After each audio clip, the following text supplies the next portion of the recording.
Hi, everybody. Welcome back to Shield of Tomorrow. Hailing frequencies are open. And this is our weekly show where we basically play the Star Trek RPG, the Star Trek Adventures RPG by Modifius.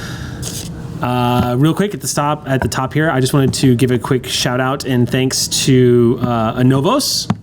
Anovos, who's making these snazzy uniforms of ours. They're coming out with a new, I think they actually just announced the pre-order today for the Darmok, the Captain Picard Darmok jacket. So that's going to be coming up. I don't know when that's going to be released, but they're taking pre-orders on it now.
So let's go ahead and jump into our recap.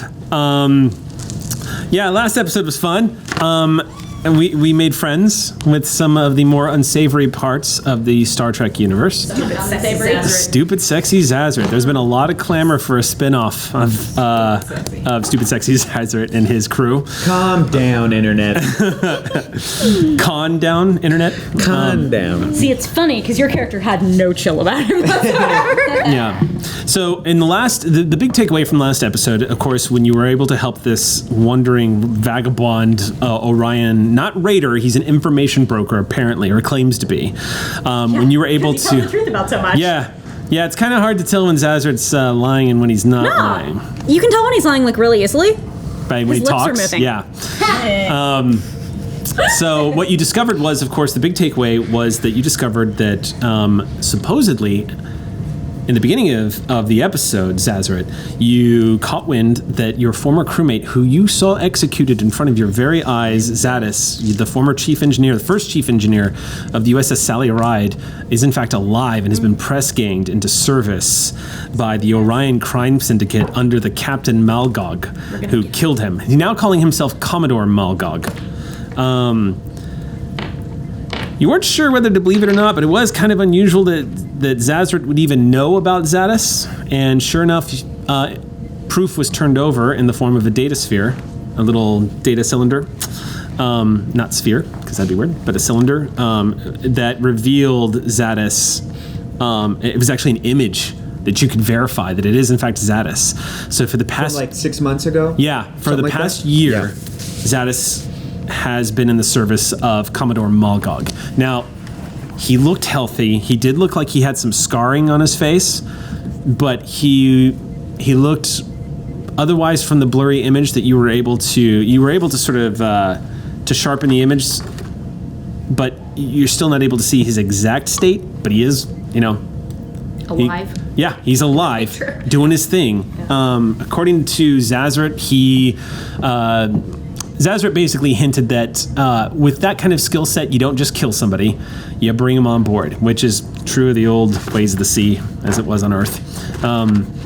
So that was the big takeaway. Zazzert getting his ship back, went about his business, and keeping true to his word, headed straight for the neutral zone, leaving Federation space. Since that time, decoding the information on this data cylinder has been not very difficult. Zazzeret pretty much left you a key encoded inside the cylinder itself. So you were going to have to fight your way into the data that he promised you. He actually gave you what you asked for in good faith, which is rather surprising. But unfortunately, the data is just what he promised. It is basically cookie trails to the dealings of Commodore Malgog across the quadrant. And you have a long way to go before you can come up with a pattern here. You've got the right minds on the job, and you've certainly got the computer power to do it, but it's going to take some time and probably more evidence. But now you know what to look for. Malgog's out there, and you've got an idea. Plus, here's the best part. You got some names off of this data cylinder. Some names of unscrupulous people that Malgog has been dealing with. Now, you're not necessarily sure who or what these people are, or what necessarily it is they deal in, because even the data on the cylinder itself is not specific to what the shipments are. You get the impression just from reading over the data that there's a lot, even though it's decoded, he's still using a lot of slang to describe what it is they're shipping, probably to keep prying eyes guessing at what it is they're doing. It's like thieves can't. Yeah, like thieves can't, basically. So that is going to be a task unto itself. But there is data to suggest, thankfully, let me put it this way, thankfully lining up to the time that you spent on Citrian 7, you do see a correlation between a shipment that arrived there that is being coded. You can probably assume that he's speaking of biogenic weapons using the encodings. He calls it cases of K. Why? You're not sure, but that's his code for it, cases of K. And that's like something that we're just inferring. Yeah, it's what you're extrapolating from, right? Because the shipment does show that the shipment arrived, and you do see the name of the general. Yeah. Same so guy, it's easy to assume that that's what he was dropping off. If there is consistency in these names, you do not see that any other biogenic weapons have been sold or transported since then. Okay. So that's encouraging, at least, if it's true. But evidence seems to point towards that it is. Do we have any of those names offhand, the ones of people that he's been dealing with? Or is that something that we're going to have to decipher and figure out? It's something you're going to have to decipher. There's a lot to go through in the data. Yeah. In the data, but yeah. And you said there haven't been any shipments of cases of K since then. No. Are there any before? No.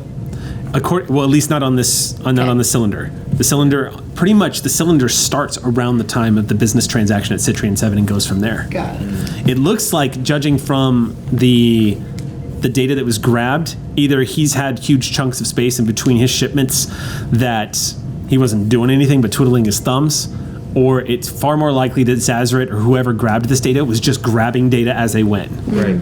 Starting with the juicy parts. Can you got a question? Go ahead. Is there an origin point for the cases of K shipments? No. That's not included on the data. Can you just remind us, or can we learn a little bit about the relationship between Zazaret and Malgog? Yeah. Yes. Is this something that how does Zazaret know? Grab this manifest or this inventory from Malgog? You're not 100% sure you know how Zazaret got his hands on this, but I will remind you that Zazaret is no friend of Malgog. If Zazaret was telling the truth about this, then Malgog's dealing in biogenic weapons has, in Zazaret's opinion, endangered the future of the crime syndicate itself.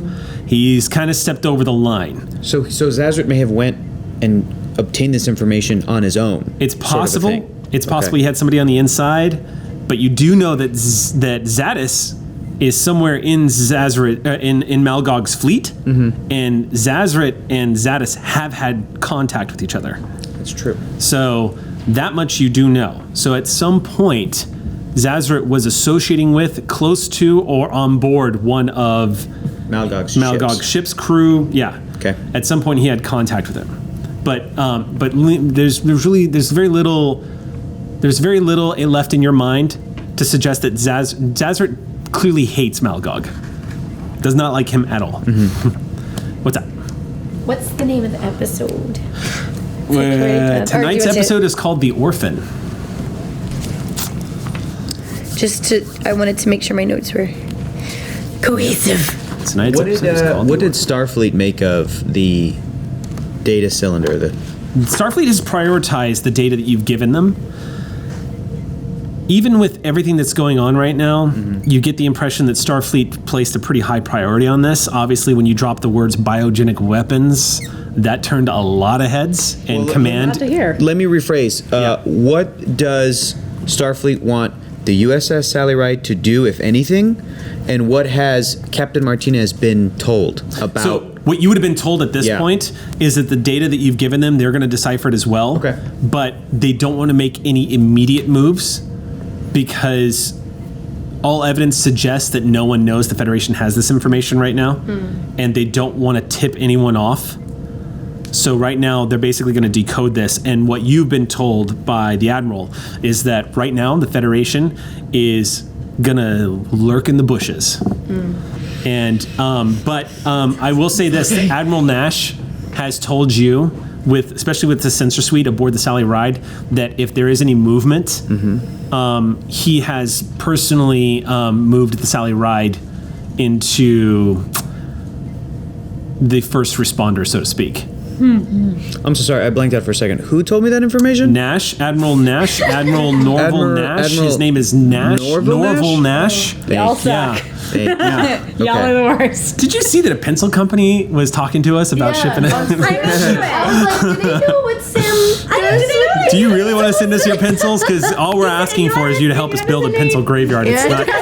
We do recycle. I we will say that. I do, We and do there's a recycle. project that these are going to, and I'm excited about that. What's the? Oh, sorry. Yeah. I don't know what it is. Yeah. We said we couldn't say what we're doing next week. Oh yeah. Okay. Cool. Yeah, we'll get to that soon. So that is essentially the long recap of the previous episode. This episode, however, begins aboard a shuttlecraft. And you know what? Before the game, I didn't get a chance to ask you guys, but I'm going to let you name the shuttlecraft. What would you like to name? Because I know you've got the Colorado. Yeah, But this is one the of. Federation shuttlecraft, which all have names, Yep. which we have not said yet.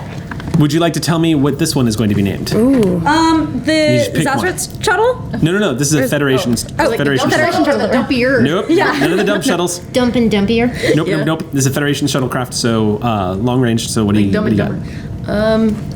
The USS Missouri. No, I'm just kidding. Sam, you said we'd already assigned some names? Yeah. We've assigned names to the 4 that we have. Yeah. We're on That's one what of I'm those. asking Do you we for. want to? Yeah. Which Pick one one are of you those. use? So today, let's have the Corsair. Who's there? Okay. Corsair. Okay. The Corsair. Where have I heard that? I feel like that's a tip of the hat to sign. Anyway. I have no idea what you're talking about. Anyway. It's funny because last night we were playing Tales from the Loop with all you guys, with Sam and Amy, and we had my character's father's name, his character. My character's dad. What? You're always with us in spirit. Okay. Oh, you weren't there. That's right. I just assume when we're role playing that Sam's there. Like, and No, when I you're get not the there. worst role-playing FOMO. Yeah. Sorry, I know. Apologize. But yeah. Anyway, I had electrician whose name was Duncan. That was the name of it. All right, so moving into the game, into more relevant matters. So the Corsair, so you're on the shuttlecraft. So here's where the game is going to start tonight. Tonight's episode, you guys are the 3 of you, Captain Martinez, Commander Rue, and Lieutenant Commander Throlo, are on a shuttlecraft returning from you're returning from Lortrek 7. Which is a Federation world where they were holding a conference. Specifically, this was a leadership conference. It was kind of a general, but it was addressing specifically crew management during tactical situations. Think of it like if captains had downtime and some of the more senior officers had the opportunity to come and listen to some of the most brilliant tactical minds in the Federation, give like lectures and whatnot and do notes exchange. It was a general conference between some of the higher ranking intelligence officers and tactical officers in this part of the quadrant. That sounds like my Ryza. Oh, yeah. Yeah. So the 3 of you have been gone for about 4 days. The conference was going to last a week, and it was canceled abruptly because something called the incident at the Antwerp conference took place. Now, for those of you who don't know what that is, essentially, yesterday, a high-level meeting between Romulan and Federation diplomats held in the city of Antwerp on Earth It was also attended by other dignitaries, including a Parada and a Tholian observer. It was bombed, and 27 lives were lost. Oh my god. And the Federation has been on high alert. You were recalled to the Sally Ride immediately. This has been the first terrorist attack on Earth in more than a century. And it's rocked the Federation High Command. Oof. Because this happened in one of the most secure meetings the Federation engages in, essentially. And, information has not been released yet as to what exactly happened, as that information is still coming in. Plus, obviously, traveling over secure channels and this deep in space, the Federation is probably only going to be using high priority communications at this point. But the president of the Federation, Jarish Inyo, has declared a planet-wide day of mourning today for the 27 that are killed. There's a lot of conspiracy theory flying about. So Starfleet hasn't found a party responsible yet. Well, they haven't said they have. However, Martinez, you know that not too long ago, the USS Defiant engaged 2 Jem'Hadar warships in a nebula in an attempt to rescue a foreign vessel that was not Federation. You don't have a lot of information on that, but essentially this ties into a lot of the speculations beginning to build around the Federation, and people have been on edge, of course. You guys are in the middle of a Cold War with the Dominion. No one's pulled the trigger, and there's been a lot of close calls. There's been skirmishes, and the Defiant confirmed the destruction of the Jem'Hadar ships. You guys lost a Galaxy-class starship with the first contact of the Dominion, so there's been edginess, but things have been somewhat quiet, at least on that end of things. A lot of the attention has been turning towards what the Klingons are doing with Cardassia. This has everyone suddenly looking over their shoulder, wondering what the hell is going on. So are people assuming it's the Dominion? It's a lot of conspiracy theory, but the talk in 10 forward, so to speak, that's what you hear a lot of people asking themselves. Because who else? But then a lot of questions is, how did they pull this off? How is it possible that they pulled this off? And that's where we begin tonight's episode, with the 3 of you on a quiet shuttle ride, headed back to a rendezvous point to meet the USS Sally Ride, who's also been recalled to pick the 3 of you up. Since you departed Lower Trek 7, I'm going to say it's been probably kind of a quiet ride. It may have occurred to the 3 of you at this point how secure you have all felt up until this point. Even with the Borg threat at bay, it's just, it's unfathomable that somebody could do what they did at such a secure location with the people that were there. I mean, it's been a long time since you've heard of this kind of a barbaric tactic used. You are due to rendezvous with the Sally Ride in the next 6 hours. And that's where we begin.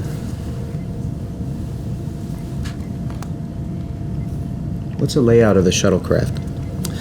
Shuttle's big enough to support you all for probably about, comfortably, I would say 2 days of travel before you started getting a little antsy. There are sleeping bunks in the shuttle. Rue, you're particularly used to this, but some naval terminology for it. You guys have been hot bunking. Yep. For those of you who don't know it at home, that's when there's not enough bunks, so you just kind of, one person gets out and the other person lays down where that person got up and goes to sleep, and you guys kind of just switch it out. But it's been easy travel.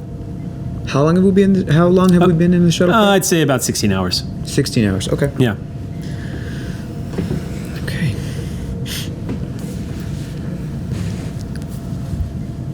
There's 2 bunks in this shuttle, so it hasn't been tough at all.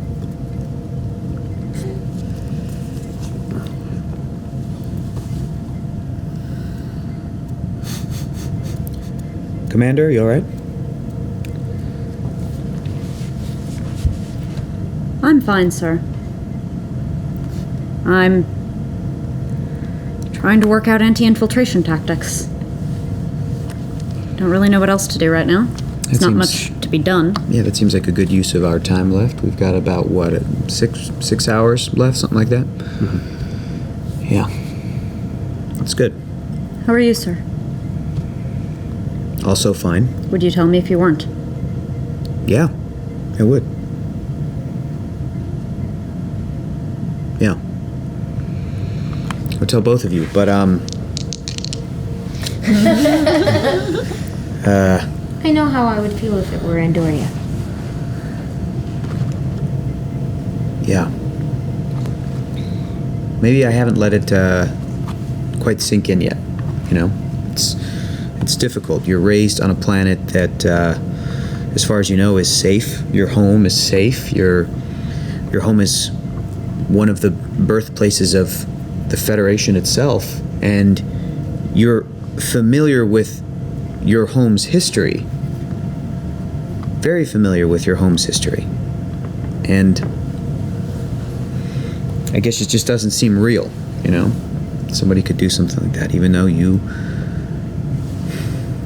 I've even replayed holodeck programs that have recreated my planet's history. And it's still, there's been a disconnect, you know? Maybe I've been too focused on on getting us where we need to be that I haven't had time to really reflect. I don't know. But to answer your question, I think I'm fine. I think maybe I'm coping. I don't know. I think you know your well-being is part of my job. You're welcome anytime. Thank you, Doctor. Yeah.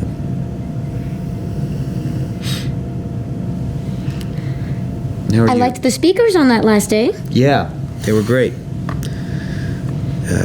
Brilliant tacticians, yes. Did you get a lot out of tactical discussions, Doctor? I know a lot of people back home who would have loved it. I like learning new things. Throlo, I can tell you that a lot of the information you learned was very vital. And a lot of it had to do with emergency situations, especially a lot of doctors who've had to conduct emergency surgery during combat. I can tell you now, there's actually, it specifically references this in the Star Trek Adventures core book, that, you know, conducting highly risky medical procedures during a battle per se, when the ship is kind of getting rocked around a little bit, is not easy. So your experience, before you guys were sent back, one of the people at the conference actually approached and asked you if you'd be willing to speak at the next one, judging from your experience in the mines. Because you've had to do a lot of triage and sew up a lot of people with a lot less than you use now. It's good to be prepared, but I told him maybe next time.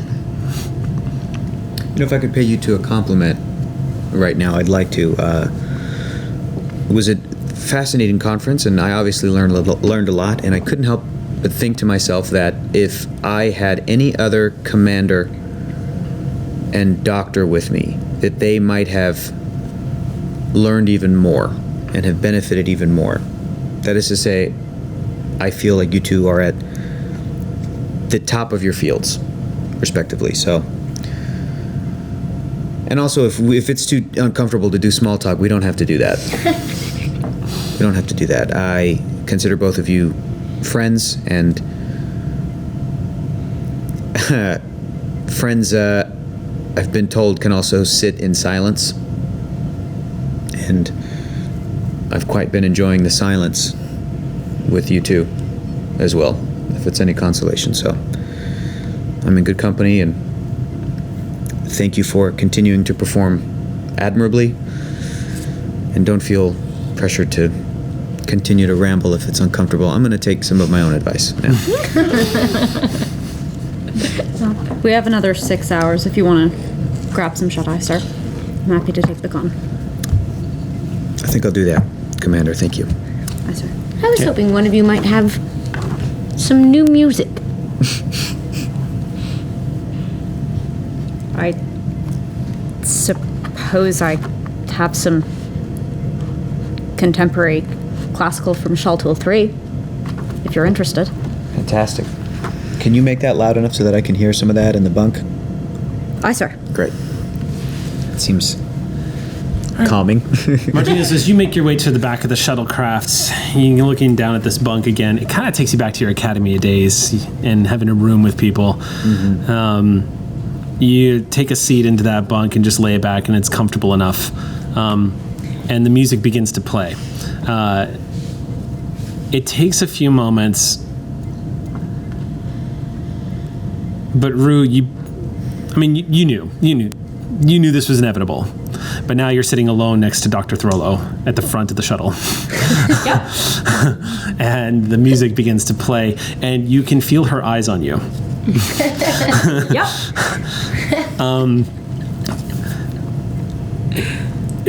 I'll just say I could see Rue instinctively looking down at the computer console just to see how much longer you have to go until the shuttle trip is over.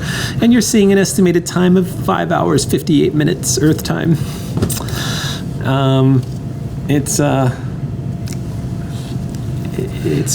It's what it is. I've been in worse situations. I can't think of any at the moment. All right. Commander Rue, Yes, Doctor. you know rules on a starship pretty well. That's my job. So you know what I said to the captain applies to you as well. Duly noted. I like this piece. It's actually composed by my cousin. Really? Yes. His third host was a composer as well, and he took it up later in life after he was joined. We have a lot of joined in my family. Fascinating. I didn't know you liked cross-cultural music. I had never considered the way multiple lifetimes could inform expression. It's one of the great achievements of troll culture. A lot of things you can do with many lifetimes.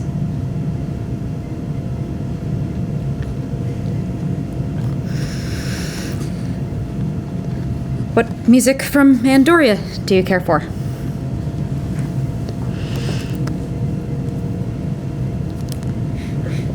We have a lot of, you'd call them folk songs. A lot of military marches, a little out of fashion these days, which is not a bad thing, but Huh. Seems like the fashion might be apt to change soon.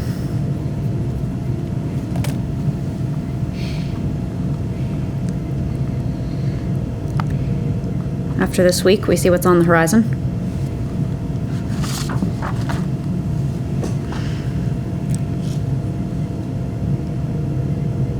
Commander Rue, I've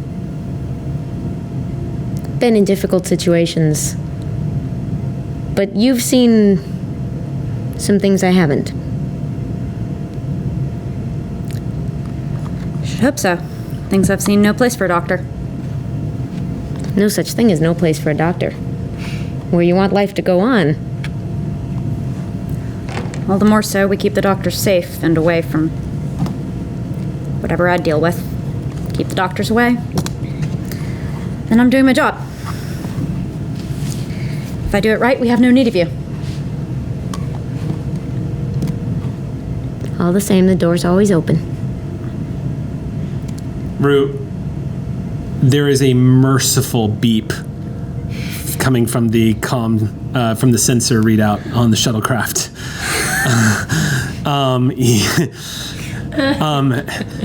I do try not to. Yeah, you. I'll let you decide if you reveal a little how. I'll let you decide how relieved you accidentally reveal you are when that sensor beep goes off. Depends on how good Throlo is at reading me. Do you want to? Do you? Well, that's up to you. If we can make this a dice roll if you want to do let's it. make a roll for You want to do a challenge? Pretty Let's good do a poker challenge. face, but I'm I think curious. so too. So let's roll for it. Let's It'll be roll fun. for it. All I right. kind of want to get a feel of the difficulty? how we real. It's a contested roll. Oh, I So was it's trying to get whoever- our momentum up. So for Amy, you're going to be rolling insight, and I believe command actually would be the thing to use. Oh. I didn't take that talent that lets me use medicine instead of command. That was a mistake. Well, in this one specific circumstance, and I'm rolling presence. You're going to be rolling I think you would also be. I think presence security. All right.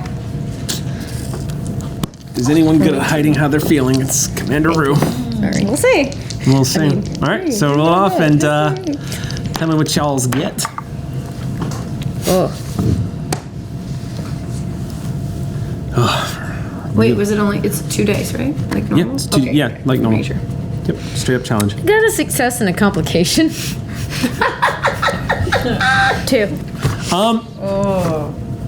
You get the impression that Rue may have enjoyed that conversation. They're probably just a little. They probably need to be brought out of their shell. Like maybe Rue. It's working. Rue probably. Oh no. Rue was probably opening up there for a second. That's a complication indeed. Yes. Quote of the game. We're not even 20 minutes in. All right. Wait. So Rue, go ahead.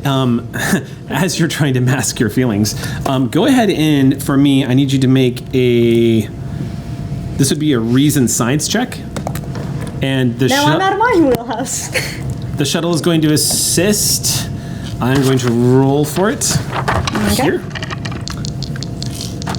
Did I generate a momentum from that second success on Yes, contested roll? I'll give that to you. Ooh, 1 up. Yeah, I'll give you all one momentum. We got one. I'm not Absolutely. spending it right now. There's no point. I'm not going to make this. Ooh, okay, cool.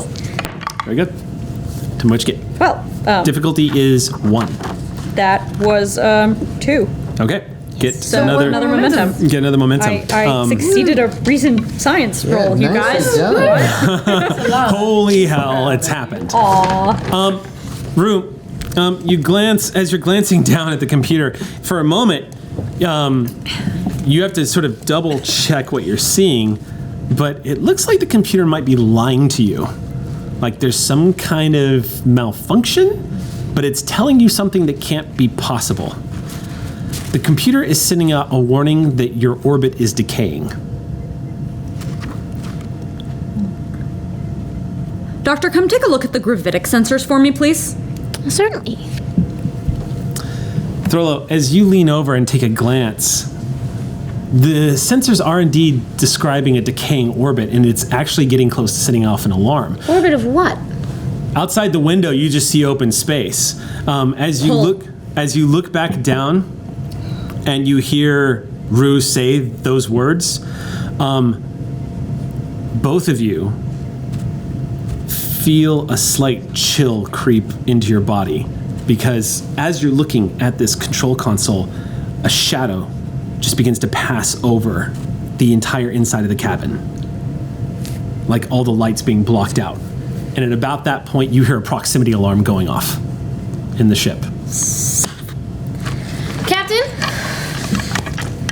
What's going on? Captain, as you sit up going, what's going on? It takes you a moment, but you realize that the internal light in here is only being generated by the control consoles now. There is no external light coming out from the windows of the ship. It looks like something has completely swallowed the stars for a moment. And the proximity alarm begins to blare on the helm. What's approaching us? That's the proximity alarm. What's going on? We have an unknown gravitic force acting on us. We have light bending away. I suspect the pull, sir.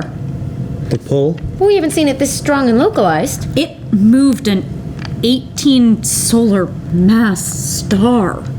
It could easily do this. Could it be a cloaked ship? Wouldn't bend light this way. Warning, crash imminent. Brace for impact. What? There's shields on a shuttlecraft, correct? Impact in 5. Shields up. 4. You raise shields. Brace yourself. You hear 3. You're just looking around, saying nothing. 2. Moving weapons power to the inertial dampeners, anything to try to... As you're sitting there, sure enough, as you're inputting and shunting power into the inertial dampeners, something collides with the shuttle. It's not like something hits the hull. It's not like something hits the hull. It's like the entire world goes mad. The shuttle, for a brief moment, the concussive strike against the hull sends all of you airborne. Cool. And we cut. I try to... We have to cut Yeah. to the USS Sally Ride. Freeze frame. Commercial break. What a cliffhanger. Yeah. This would be where the TNG credits would start. So the USS Sally Ride is at station keeping, waiting for the rendezvous of the shuttle. You've arrived a little bit early. Lieutenant Commander Talon, you are sitting center chair. You've been in command of the Sally Ride since the captain and the rest of the command crew have been gone to conference. Jiv has been serving as your second officer, though he still spends most of his time in engineering. It's only been about 4 days since the captain, Rue, and Throlo have been gone. Matazi, I believe his name is? Nurse Matazi. Nurse Matazi has taken over duties in sickbay, along with the small nursing staff that helps him from time to time. It's been a very quiet 4 days, which the crew has been grateful for. The craziness of the last mission, especially those who were involved in the boarding action, are all kind of grateful for a little bit of downtime, and people are kind of feeling nice about getting the Sally Ride back to doing what she's doing. You've been taking this opportunity to scan the outlying area for any anomalies, basically putting the Sally Ride to work and running diagnostics on the transporter pad, which Jiv has been doing religiously, and I should say that Jiv has not been detecting any further problems with the transporter pad. Cool. He seems to have compensated for the upset in the gravitational constant of the quadrant. But for the most part, it seems like the transporter is back to functioning normally, and he has taken the warning off of it, allowing people to use it once more. However, yesterday, a bit of news rocked the ship. You all heard about the Antwerp conference, the incident that took place there. It made Federation news. It's been broadcast across the fleet. I have a question about that. Yeah. Since it was like a diplomatic conference, my Your adopted parents were not there. Okay. No, Just your wanted to make adopted sure. parents were not at the conference. Just wanted to make sure. Yeah, but it's a good thing to ask. Sure. Because your adopted parents are still very much prominent ambassadors for the United States. That's why I was nervous about that. Mm-hmm. Well, that was just like, there's something missing, but they're in a shuttle. I'm not going to interrupt. Admiral Nash has contacted, but it didn't matter. So, good luck with that. Admiral Nash. I'm sorry, who? I'm sorry, who was that? I believe it was Admiral Nash. His name? I didn't Every pick it up. time, you. I didn't pick it up. The This is like Admiral. the third game in a row. The Admiral Norval Nash? Norval Nash. Make me turn. You have been contacted not directly by the Admiral, but by orders of Starfleet. Orders came in that the Sally Ride is to proceed under normal operations, but that the fleet has been made on ready alert, which is pretty standard when an incident like this happens. No further information at this time. Everyone's been edgy, especially because there's about 2 crew members on board the Sally Ride who have family in Antwerp. Not that they were at the conference, but it's close to home. Not only this has kind of rattled the crew a little bit, but those 2 crew members in particular, but mostly it's just the entire crew has been shaken by this. Talon, you know from your training that the best way of keeping emotional beings from being distracted by tragic events is to keep them busy. So taking a page out of Rue's book, you've kind of upped the duty shifts a little bit around here. No one's complaining. And it seems to have paid off for you. And that's where we pick up. You've arrived at the rendezvous point, and you're about 5 minutes from when the shuttle is scheduled to arrive. About when you guys come to station keeping, Jiv comes onto the bridge, walks down the ramp, crosses over, and sits down next to you in the second chair and just goes, Lieutenant Commander, I just wanted to do this one more time before the Commander got back. never use that chair anyway. Jiv, do you enjoy being in command, even briefly? No. I like the engines. But I don't have any chairs this nice in engineering. That chair suits you, Jiv. Thank you. You're welcome. I think it looks all right. So, Captain. I'm still Lieutenant Commander, Talon. You're acting captain. Yes, but my rank has not changed. Acting captain is just my role. in this Well, I moment. can still call you captain, though. It's not against regulation. I suppose. I suppose you could. So, do you like being in command? Sorry, do you find it agreeable to be in command? I don't find it anything but a necessary. As in a necessary, not unnecessary. Ah, yeah. How many crew members would have to go to the conference for me to get to be captain?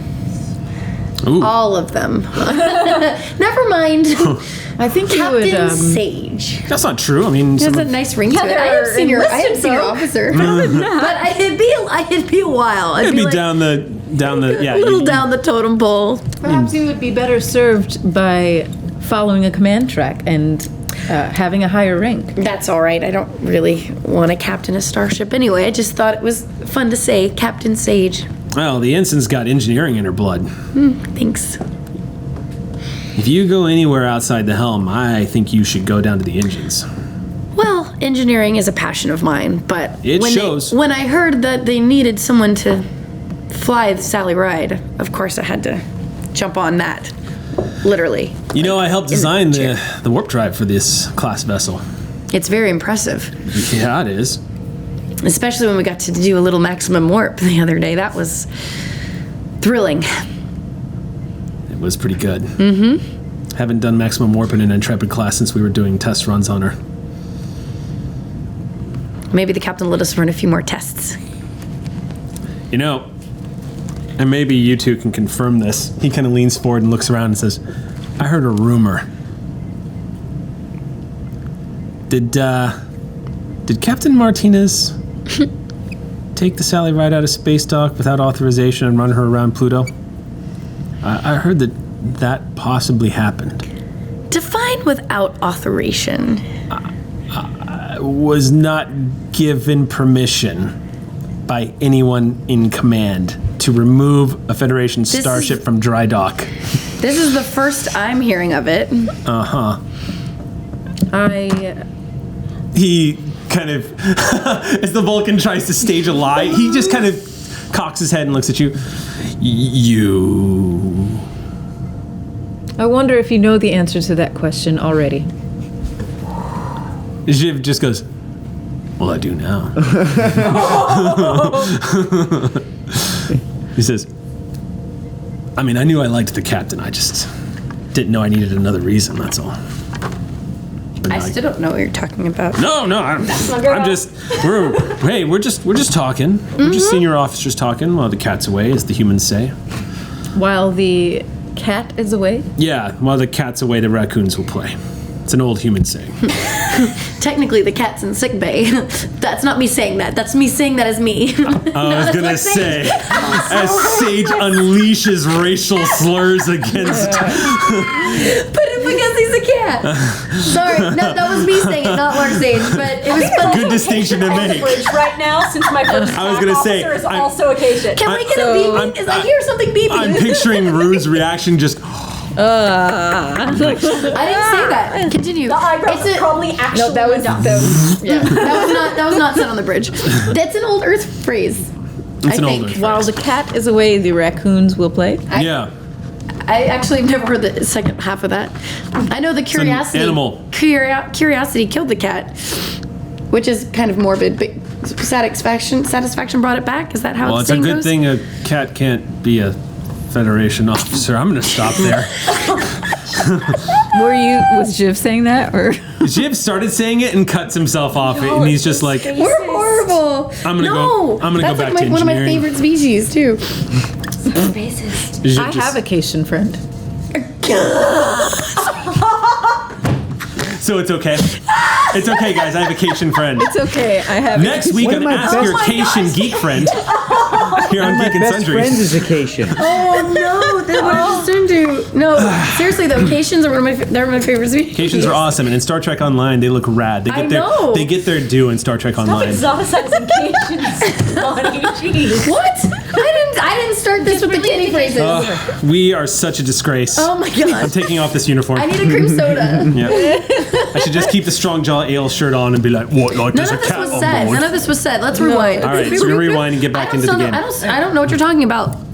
Jiv just About stands the up and goes, I'm going to get Pluto. back to engineering, but if you ever feel like not talking about anything that may or may not have happened, let me know. And he moves back to the turbo lift. And at about that point, Talon, when the shenanigans come to an end, you glance down and notice the shuttle is about 6 minutes overdue. Oh. We'll say there's been some chatter on the bridge for the past 5 minutes or so, and I'd like to do a.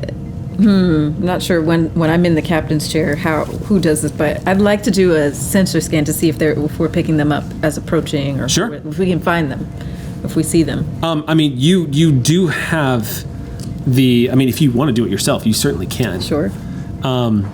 You move over to the science station where one of the ensigns sees you approaching and immediately stands up, and she moves off to the side and nods to you. You kind of glancing over, you see that she was running a routine scan of the area, and she's like, no ships on sensors, Captain. Interesting. They are overdue by 6 minutes, and we have not been contacted. And they should have at least been in sensor range, even if they were running just a few minutes late. We could run a long range scan, the ensign suggests. I would like to do that. A commander was never late. Something's wrong. The ensign will assist. All right. All right, so go ahead. Now help me out here, because you've got Sally's stats on hand. Is that correct? And All so right. we're using Oh, I've got stats too. Indications. Has been events. Okay, so let me give the audience a quick heads up. So before tonight's game, we actually had our first character advancement session. Oh. Where we did what's called the moment spotlight.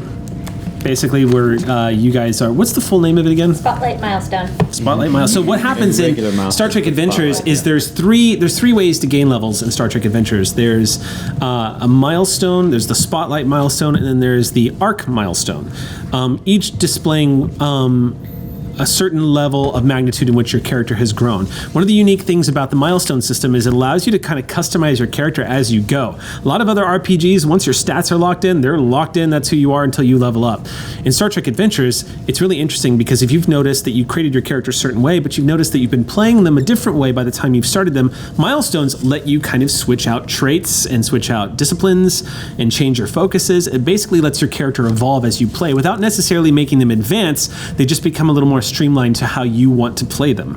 Now, as you go up, those milestones change. And one of the aspects of the spotlight milestone is if you don't have a stat that you want to change up on your character, you have the option of changing a stat on the Sally Ride, because she is, in fact, the other NPC character that you guys control together.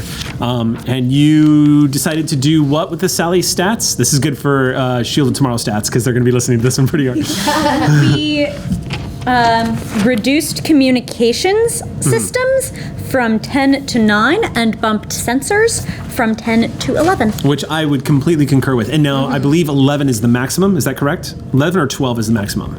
I believe 11 is the maximum 11. for a spotlight, the same as a character. Yes. And that it takes an arc milestone to hit the 12 cap. So- but it could be that ship systems look different or work differently for that. I would have to double check, which is not presently pertinent. Yeah.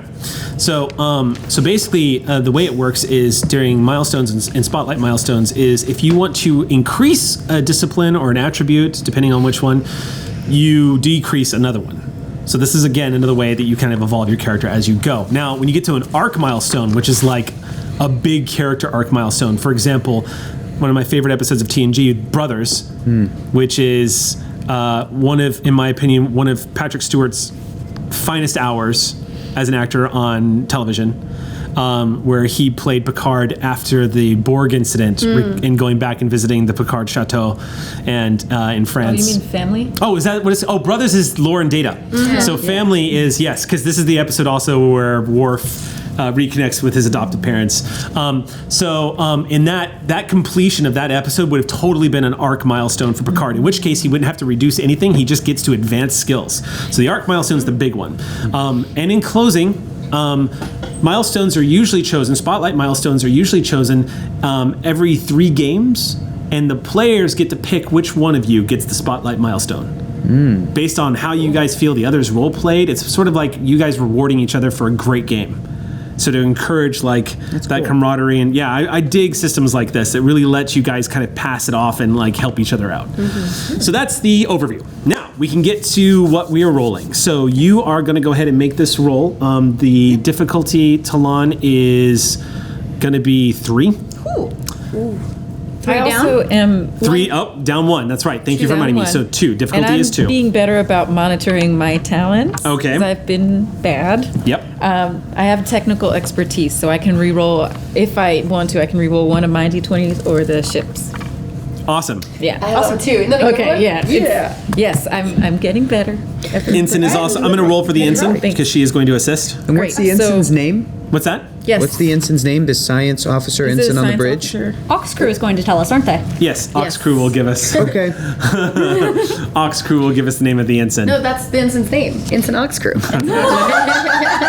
I love it. Ensign Ox Crew. I do kind of love that though. Yeah.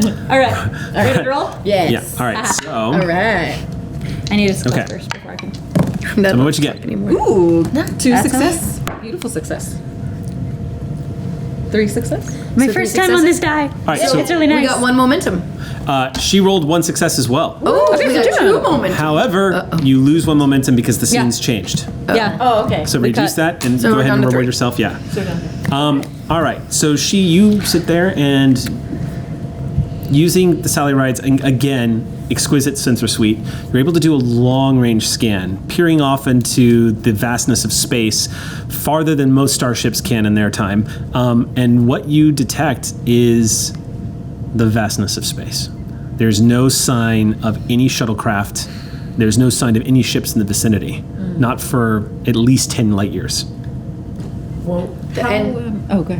How far away were they at 6 hours? Like, how many light years are they away? They should have been coming into sensor range already.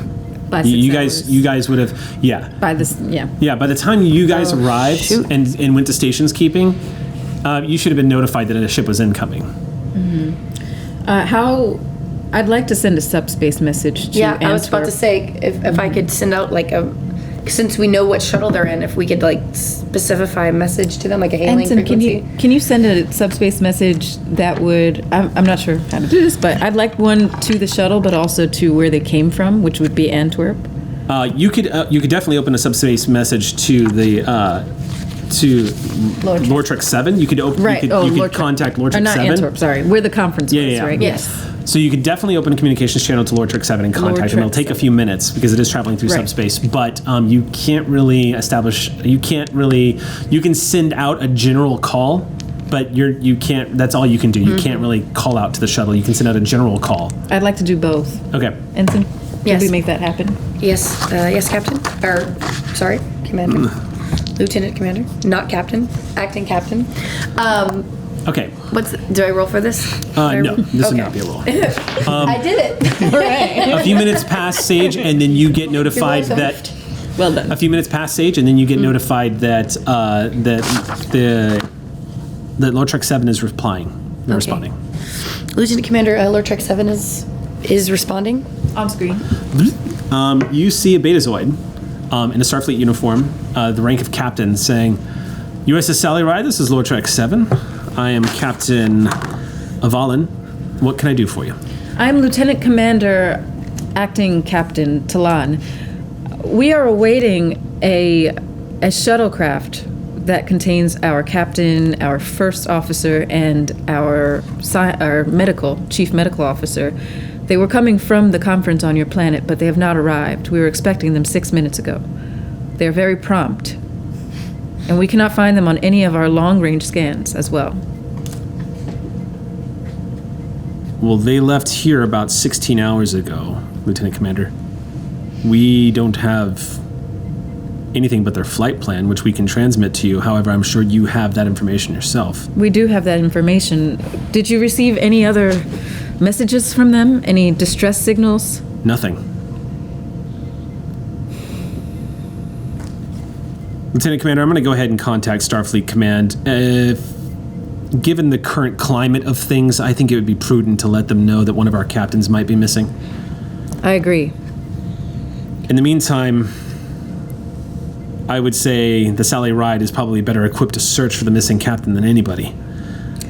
Yes, I believe we will follow the flight plan and see if we can find where they might have lost their way, if that's what happened. Let's hope that's all it is. Keep me updated if you can, please. I will, and you as well. I will. Lortrex out. Question: did we have any communication with them at any time during their flight? Just that you received confirmation that their flight had departed and that Okay. they were on their flight plan. So we haven't so there wasn't anywhere in between there that we had just talked No. about. Okay, I was just checking to see Nothing if we could unusual. pinpoint that For all location. intents and purposes, they should have arrived by now. Ensign, somewhere between 6 hours from here 16. and 16 hours from here, Well, wait, we lost. because we don't know about the 6 hours that they were. We right? know, well, yeah. We just know that they left 16 hours ago. That's And that they should okay. have arrived by now. So they could have lost their way anywhere between here and 16 hours from here. So I suppose we should follow that flight plan. What I can do is I can plot a course to take us towards Lortrex 7, which is coming from the opposite way, and we can continue sensors as we go. Would we want to go at a faster pace? Would we want to go slow and try and sweep the area slowly? I mean, they're in a shuttle. I don't know how long life support would last on a Can we do some type of role that helps us figure out what what a good search path would be? Or a good search Sage's suggestion actually is pretty sound. plan? Which Basically tracking the direction the shuttle should have been traveling. and then but doing in terms sensor of sweeps. speed, like in terms of speed. Technically, it really Like impulse? Should we just like do in impulse? naval time, obviously you want to go really slow, Right, okay. and ping away with sonar. In this case, though, Sally Ride's sensor suite, you guys shouldn't have too much problem. I would say probably not maximum warp. Yeah, maybe like warp But, 3 or 4 or something. Yeah, but I mean, Oh, even at warp, you think? yeah, Because how fast were they traveling? they were traveling at warp 1. Oh, okay. At 16 hours. Okay. Yeah. Warp 3, you could cover that distance in 45 minutes. Zazrit's totally got you on that one. Because his ship Oh, went. so does our shuttle secretly go at warp 7? Yeah. But did you see everyone's face light up when I said Zazrit? They're like, wait, what? Zazrit? Sensors too bad. I have no idea what you're talking about. I missed him. I mean, that, Right now. Is he here? Where is he? Right now, right now, see how everyone has Martinez a is shirt? unconscious, No, dreaming of he's not. Zazrit, just like feeding him grapes, just like. I mean, I don't care. There is a Zazert holodeck program by now, I'm sure. God. I didn't make Oh, it. God. HR nightmare. why would there be one? Why would that? I would you, not allow Captain. that. You created it, Captain. All right, did let's you bring learn it in. that? Let's bring it in. Need to do it. Let's bring it back. Yeah. Let's bring it Okay, back. warp 3? Zazrit is once Warp again 2? disrupting us. Sorry. All right. The sooner that we can search and find them, the better, because they may be in danger. Warp 3. I agree, Captain. Warp 3, and we'll continue censoring. Do I need to roll for this, or just... Not right now, no. Sally Ride turns to port. I'll let you know when you need to roll. Sure. but yeah. I get so excited, though. Yeah, I know. Well, you're going to have to start doing some rolling here pretty soon. Okay, I'm ready. So Sally Ride turns to port, locks in a course in the same direction that the shuttlecraft was coming. Then the cells fold up, and you guys jump to warp. We cut back to. Go ahead and remove a momentum. This is going to be... The three of you regain consciousness at about the same time. There's a sort of an acrid taste / smell in the air, probably from a console that burned a little bit. As you're all kind of blinking and looking around, there's just a split second, Rue. where it's too familiar. Just for 1 second, it's too familiar. But you're able to kind of focus on what's happened. You see that the control console, one of the chairs has actually been knocked loose. You see a long crack in the front window of the shuttlecraft.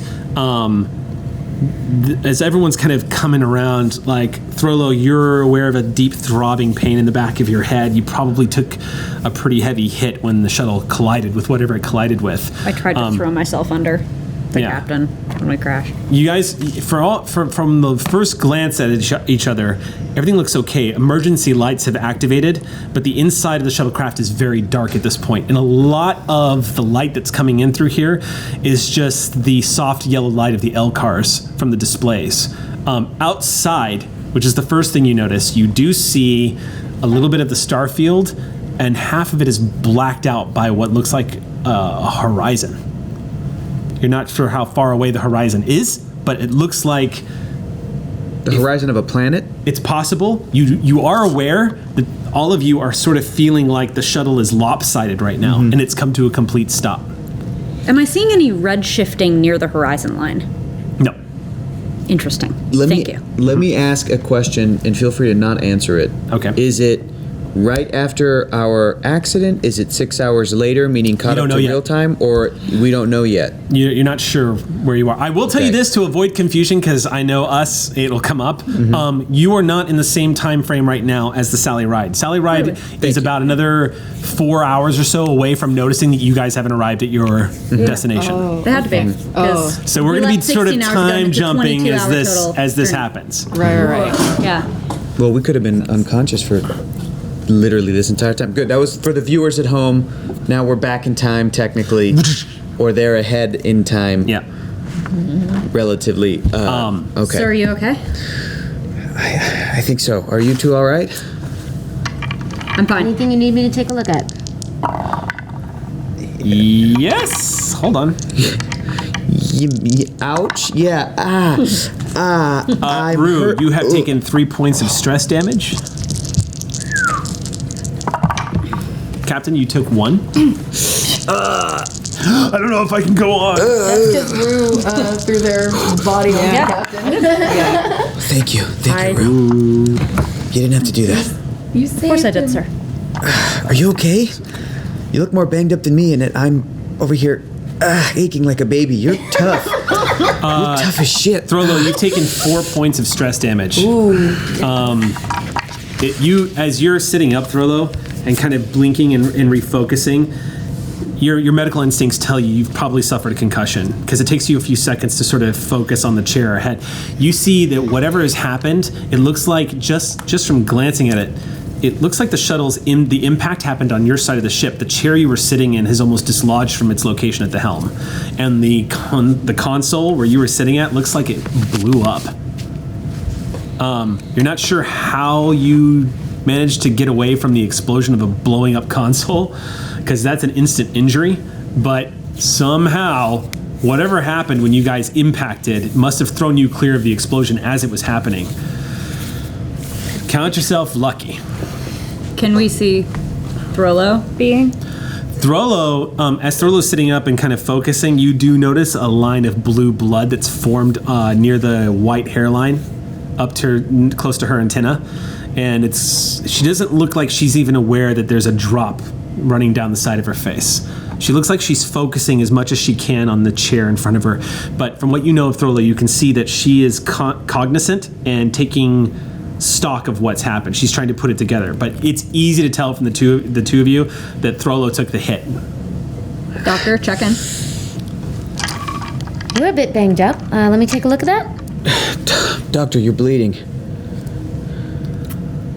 Huh. All right. I assume I have my kit with me. Yes, you do. Opening up your kit, you're gonna run a scan on yourself real quick. I'm gonna start with Rue. Okay, start with Rue. Go ahead. Do you see Throlo pull out the tricorder and the scanner and immediately come over to you? I check the captain first. Doctor, start with yourself. Commanding officer. Start with yourself. That's an order. We're gonna be fine. We're okay. See to your own wounds. Physician, heal All right. thyself. Looks like we had a console that was blown out. I'll take a damage report while she's taking a look. Okay. Okay. All right, so you move up. It looks like the sensors are actually kind of working a little bit still. Just looking at the initial power rate, I mean, you don't even have to do much of a diagnostic. You can see that the shuttle has been rendered completely inoperable. We'll get back to you in a second as you're assessing the damage. Go ahead, and who are you using your tricorder on? Yourself or the captain? I'll start with the captain. Okay. Define. You If you want to talk, just if you want to talk. She can do that. Yep. It's actually. Yep. Doctor can do that. I've made a preliminary evaluation that I probably have a concussion. I got a jar on the noggin. Let's take a look at you. All right. Go ahead and make your roll. Do you remember the roll? General diagnostic, is it just a reason science? Hey, this is just going to be a straight up reason science roll. Yeah.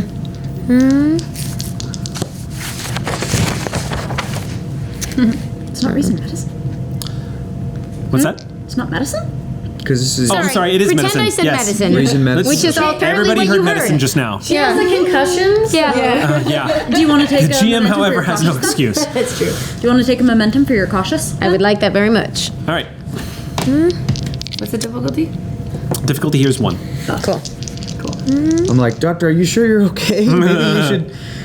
Just waving it generally in your direction. Okay.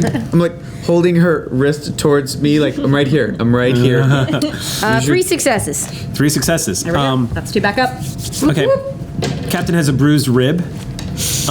And otherwise looks okay. What baby? You see some bruising I know. on the side of the face, and so basically a lot of dermal bruising. But aside from that, maybe the rib that's bothering him probably got bruised. But otherwise, he's okay. Do I have a quick fix for a bruised rib? What's that? Do I have a quick fix for a bruised rib? I can hyperspray to dull the pain, but Yeah, I you don't can know. do a hyperspray. Pain dulls immediately. Just want to point out that humans are usually physically the weakest species, but we are strong in spirit. Off in the distance, you hear a Klingon intelligence officer go, "I agree." Yes, sir. Strong in spirit. All right, so Status Next report. up, need a functional commander. as you move over to the commander, I'm going to give you the damage report now. Yeah, great. Because at this point, you've kind of We'll got resolve this. the starboard nacelle. I'm sorry, it'd be the port nacelle. Port nacelle has been completely destroyed. Life support is minimal. Power is slowly starting to fail. It looks like the shuttle had an impact. In judging from the external scans of the sensors, just from what you're getting through the static coming through the sensors, the sensor array is barely working. It does have range, but it's barely working. You have, if the sensors are to be believed, you have crashed on a planetoid or a planet, possibly a moon, that is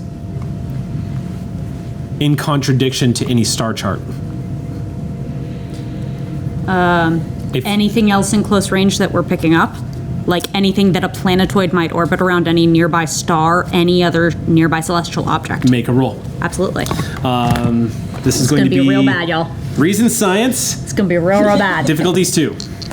Real. Take a momentum. Real. Yeah. I'm going to roll for the shuttlecraft. Yeah, sure. That'll be useful. Thank you to lock my ribs. Okay, shuttle did very well. Wow. Hi. So did I. I got two successes. Did you? Yeah. Okay, so gaining momentum. Yeah. Wow. Difficulties 2. You got 3 successes. You don't still give yourself enough Rue credit. stops and just goes, "Oh my god! No, I'm just getting real. How am I doing this?" lucky. So Rue, going through this as the sensor sweep conducts, you begin to realize there is.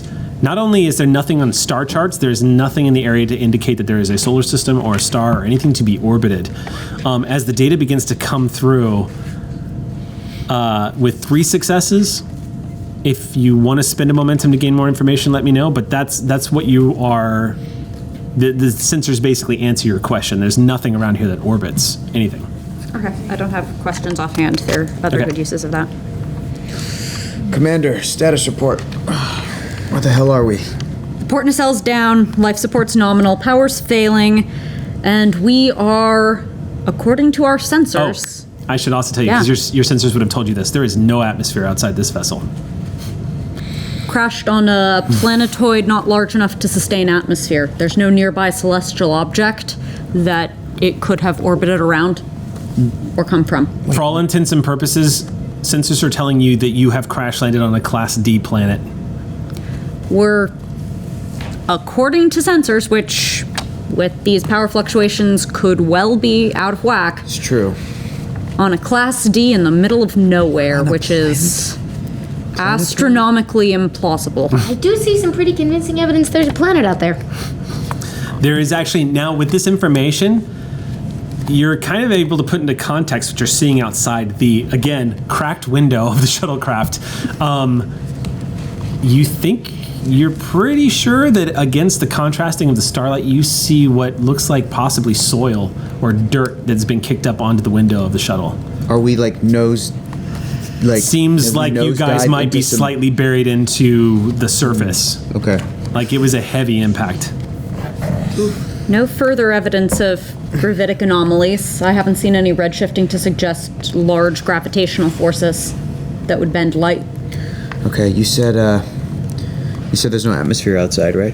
How Aye, much? sir. How much more time do we have of atmosphere in here before we run out? Well, according to the computer, about 20 to 30 minutes estimated. 20, 30 minutes. We'll want to be in evac suits. Say that again, Commander. 20 to 30 minutes. Okay, that's what I thought you said. All right. Aye, sir. Okay. How many evac suits are on board? Now that I've gotten a sensor read, I want to reroute any of the sensor power back to life support to try to eke out a little bit more time. Okay. Let's do that. There are 4 evac suits on board. Fantastic. We've got a spare in case one doesn't fit the way you'd like it to. And if it comes to it, we can share the oxygen tank from that 4th suit. Octopus it. In scuba diving, you pass around the spare Is it regulator. octopi it? That would be mixing Latin and Greek roots. So. Octopuses or octopodes. I apologize. I thought you would have cut me some slack considering there are roots of If you English, started but cutting don't you worry slack, about I would need to do more scans. As a matter of descriptivism, you're entirely Make your correct. roll, Thank you. Dr. Throlo. What roll? to Throlo fix is you. examining you while you're giving. Oh, are you going to stop that? Because Throlo comes over and begins to start to run a scan. So what are you doing? I'm fine.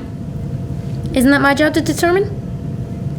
I think I can diagnose myself quite adequately if I were not fine. Remember think- when we Doctor? talked about roles on the ship? I do not consent to treatment. This isn't about treatment, Commander, Commander. we are in an emergency situation, and it is rather important to me to know whether you require medical assistance. And I am making that determination with respect to myself. I do not consent to treatment. Do you consent to evaluation? No. We have things to do. One of And those not things much is to determine time. whether you are currently healthy. Commander, there may be something wrong with you. Something that could put you in danger, and I'm not going to... 20 to 30 minutes. I don't want to spend time debating whether or not I'm fine. Can we move on, sir? No, we cannot. Doctor, you have your orders. Scan them and make sure that they are fine.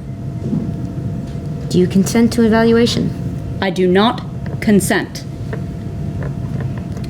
Are you aware that you may be putting your commanding officer and your crew at risk by refusing this? I believe I have my full capacities in order to assess myself adequately with respect to my need to seek medical treatment. All right, fine. All right, let's move on. What's the next step? The next step is determining whether you require medical assistance. Moving on. So we can take a look around. Make your roll.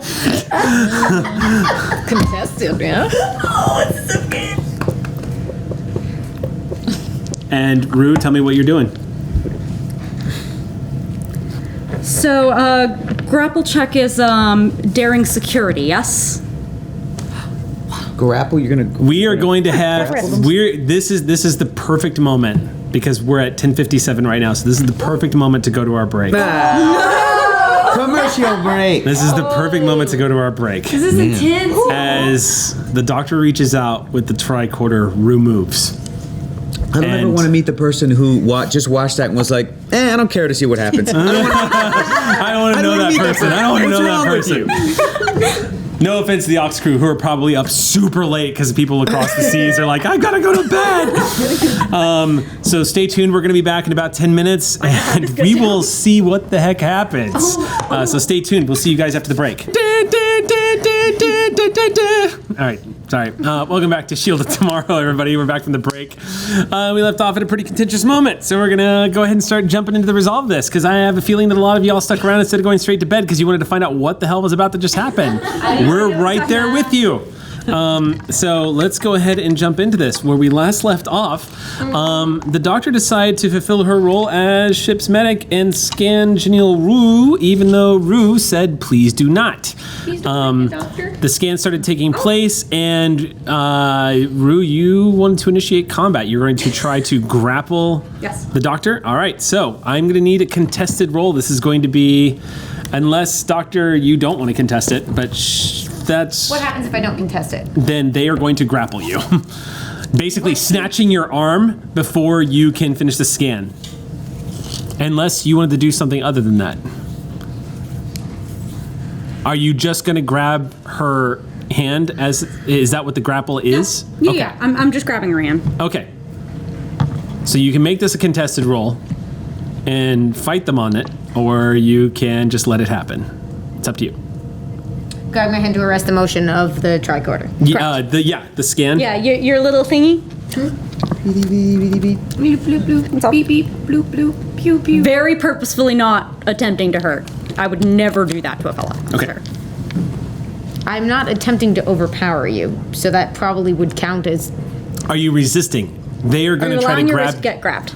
They're going to try to grab your wrist just to stop you from initiating or completing the scan. If you want to resist, then we make rolls. If you don't want to resist, then it stops right there, and the two of you have to stare at each other and figure out what happens next. It stops right there. Okay. Then you successfully grab the doctor's wrist. Now, I just want to say that, once again, you were reminded of the combat proficiency of your commander, because the speed in which they grab your wrist, I won't say that it's just out of pure technique, but there's also an urgency to stop you immediately. Commander, I know that you are capable of overpowering me because you are very good at your job. And you understand the importance of being good at your job. I sort of hook my elbow over her forearm to sort of draw her in a little closer. Do you understand? You've read my file enough to know why I'm doing this. Do you want to be another one of those doctors? I can't make you trust me, but I can try to do my job and keep you alive. My life is not at issue here. That is incorrect, people. We don't have time for this. Quite so.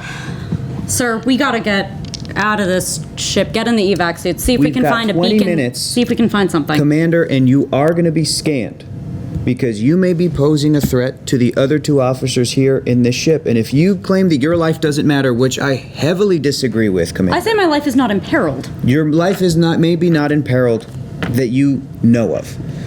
And as unlikely as it is, we just crashed on a planet that wasn't there. So just as unlikely, we have to take into account the fact that we may be swimming in an invisible virus. Now, I'm not, right, Doctor? Because you scanned me. I'm on the up and up. I'm good. So then That's what we're checking for. infer the same. Are we? Is that Yes. what we're checking for, sir? Yes, it is. And Doctor, you're going to respect the Commander's wishes and absolutely refuse any non-vital treatment. And Commander, you're going to respect that the doctor is good at her fucking job and let her do what she's doing because we don't have time for this. Otherwise, you will be relieved of your duty. You don't trust me enough to say that I'm fine and believe it? You talk to... Commander, you cannot know that every single cell in your body is fine. You can't.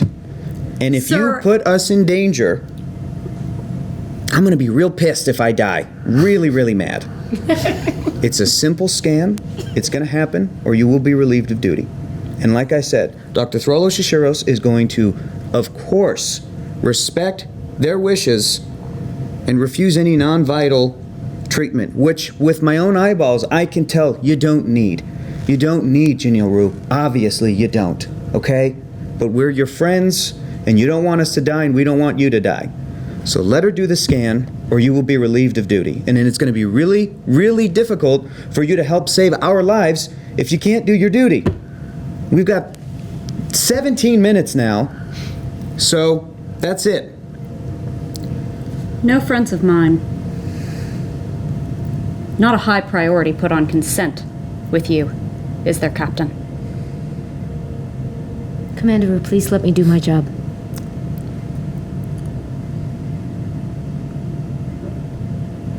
I have made a promise, and I would like to keep it. I'd like to avoid unnecessary medical treatment. Do you consider evaluation treatment? I've taken enough hits in my time to know when I need to see the doctor. It is literally If I my job. Ever thought that you would be in peril, I would never hesitate to do what needs to be done. Okay, do me a favor, Commander. Explain what's happening right outside of our window right now. Explain it to me. You can't, because we're dealing with the unknown. And for you to believe that there is no possibility that we could be dealing with the unknown on a biological level, frankly, is arrogant. It's arrogant, Commander. You don't have to do that.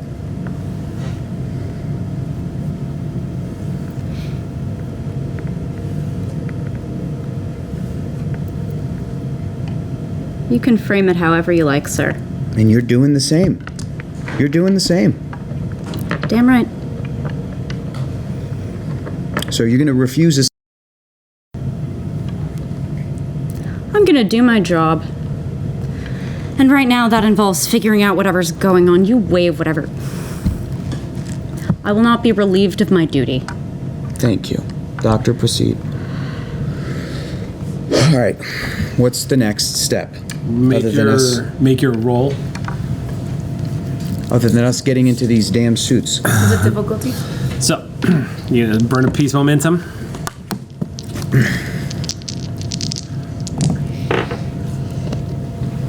What was the difficulty? It's the same as last. So It was 1. that's correct. I have 3 successes. 3 successes, gain 2 momentum. Bam. Rue's been banged up a little bit. 4. Because she burned one to get an extra dice. Thank you. Rue has been banged up a little bit. Interestingly enough, closer down towards Rue's hip, there's a little bit of internal bleeding that's not showing up on the dermal layer. Like maybe maybe the concussive force kind of threw them harder against the bulkhead than it previously thought. But it doesn't look like it's going to inhibit their ability to move. And it doesn't pose an immediate danger? No, but when the adrenaline wears off or you guys get out of this situation, there's a good chance Rue's going to wake up tomorrow and feel that. But it's not the kind of internal bleeding that... You don't have anything to worry about. It's not. It doesn't look like it's the kind of internal. It looks the best way to describe it. I think maybe internal bleeding's a little bit of an exaggeration. The best way I would describe it is a deep tissue bruise that's caused enough of a bruising effect in the muscle tissue itself. Borderline. It's cutting a little close. Whatever they impacted against when the shuttle did crash. Judging just from the damage on the dermal layer, again, you get the impression that Rue probably collided with the edge of the console when they were tossed out of their seat, and this could have been way worse. Again, probably lucky that they were thrown clear. Your estimations are that you and Rue were very fortunate to be thrown from their seats when you guys collided with this planet. Point of interest. Which hip? I would say your left side. That would be the Yeah. port hip, Eric. If we could please stick to the nautical terms. Would be the The port hip. I think I'll never forget that now. I forget. I should start referring to people by their treating you all like ships. Your can certainly try. side. I ship it. My Thank you. ventral. That's not going to change the status of it being a current emergency, is it? No, it's a point of interest that I would probably be aware of and be thinking about, and might have impacted this whole situation.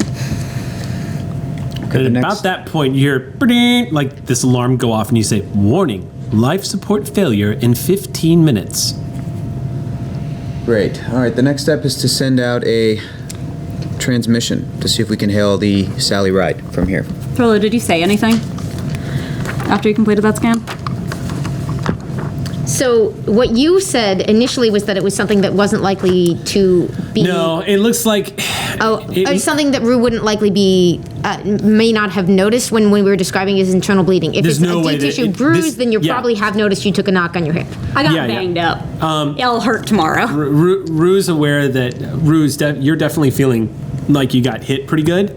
But judging from the scan, this is probably one of those injuries that you didn't know you got until the next day. Like when you leave the gym, you feel great. The next day, you realize you should have stretched and maybe broke up some of that lactic acid.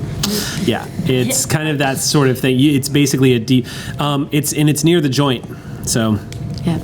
yep. Commander, you're all right. You want to watch out for that hip. Posing no danger, am I? Good Could to have know. trusted me. Couldn't Not you? how it works, Commander Rue. And I just get real close. I'm not trusting you again. You're not stopping me from doing my job. That transmission, sir? Yeah. Great. Let's give her a crack. Okay. Rue, you turn back to the console, and as you begin to try to bring power to the communications, we're going to cut back to the Sally ride. Hours later. Sally Ride is at least an hour into their search to try to find out what's happened to the shuttlecraft. You guys have been combing through space, trying to find anything to indicate the fate of the shuttlecraft. Moving forward, though, what you have discovered is some minor gravitational anomalies. It's been enough to cause the Sally ride to come out of warp. So where we're going to pick up right now, by the way, subtract 1 momentum because we're starting a new scene. So I need the Sally ride to make a sensor sweep as you had declared. Now I'm just going to guess that because you had stated it before, that's what you're doing when you come out. Okay. We're just doing Okay. this almost the entire time, like a All right. continuous sweep. Because what I remember you guys saying is you're going to go to warp and stop when you pick up something. We were just going to keep sweeping as we were going. Okay, well, you've detected something. Yes, and so Okay. we're stopped and we're sweeping. That's right. Okay, so again. you've stopped, you've come out of warp, and you are running a sensor sweep. So go ahead and make your scan. You probably do that. Is this for you said the ship or? This is, you guys are running a Talon sensor and sweep. This ship, is, or just- I'll let you do it, Talon, since if you want to take over the science station. Sure. It's, No. Is just one for the ship, right? Who wants to roll for the ship? sorry. You're rolling. You're rolling. I am. Yeah. Okay. This is your, yeah, I can this roll is your, for the ship. I can roll for the ship. Okay. You? Or can I assist or no? No. Okay. This is going to be, I'll just be Sally. Just straight up science. What is this for Sally? It's sensors and something. Can Ensign Oxcrew assist? Sensors and it's an science. aux crew can assist. Oh, cool. So it's going to be It's sensors a, and science, yeah. for the Sally ride? Yeah. Oh, yes. It's going to be, what? Oh, those are the image So, stats. So yes, it's going to be, Sensors and science. Yeah, Bonnie. You can roll. No. Do you want to roll for Sally? Hey, if you wanna give it a try.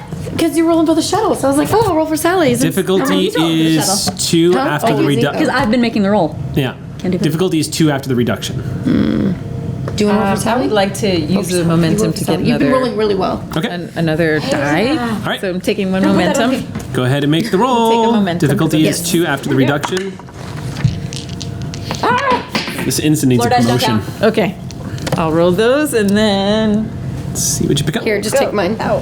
Do we have one? It's at least one success. Then I can roll. Actually, it's 3. That's And a 5. a 4th from me. Or from Sally, I should say.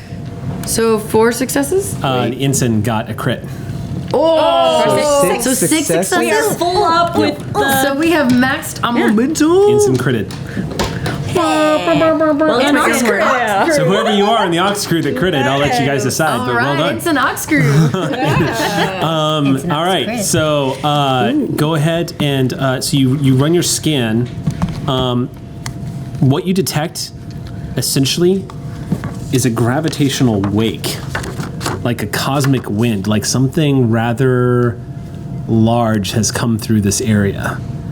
And when I say large, I mean larger than the Sally ride, probably moon-sized, one might say. Whoa. That's huge. Something rather massive, one might say. Yes, Jody. came through. Massive. Came through this area. There be whales. There be whales here. So yes, you basically see a gravitational wake left as Sally's beginning to detect. It's almost like, again, like think of it like the water. How there's sort of like that ripple effect. The gravitational forces that are in effect here look like something rather large passed through here. That's not all the Sally ride's picking up, though. There are pieces of debris. At this range, it's easy to detect that some of them are in fact metal, and some of them are more of rock-based. Look like, and you are detecting also ice crystals, and it almost looks like a garbage trail of a comet. If you want to learn any more, you're gonna have to spend momentum. We're low. Yeah, Wait let's. a minute. Oh, yeah, studious. Whenever you succeed as or it's actually intense scrutiny. Whenever you, oh no, never mind. Yeah, studious. Sorry, you're right. Whenever you spend 1 or more momentum to obtain information, does that count? It's about to We can, No. we can, You could we spend can one take now. one now, So- and then you Okay. get an The- extra question. Yes, I the can ask momentum an you extra just pulled question, can be immediately spent to obtain more information. Yeah, let's do that. So I it's would a also two- like to note, by the way, what are your focuses again? Because I believe one of them, isn't it? Let's see. I have astrophysics. Astrophysics would have totally applied here. So Yeah. we'll keep trying, but that's okay. So you're Yeah, spending a that's momentum, probably what's- which is going to give you 2 questions. Great, All right. okay. So ask your questions. Okay, so can we see? First, I want to do 2 things. I want to really get a good scan of what that trail is, whether it's ship parts, Yeah, I was gonna say, we should see whatever. if any of the metal what belongs to yeah, ships, What yeah. the makeup is. At this point, Jiv is on the bridge because he's become just as concerned as the 2 of you. Okay, yeah.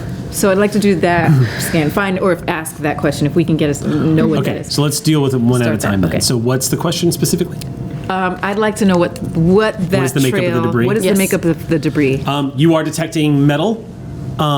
It's from the scan, I will say, with that many successes, one of the pieces of metal, it looks like it is a fragment that's probably about the size of a...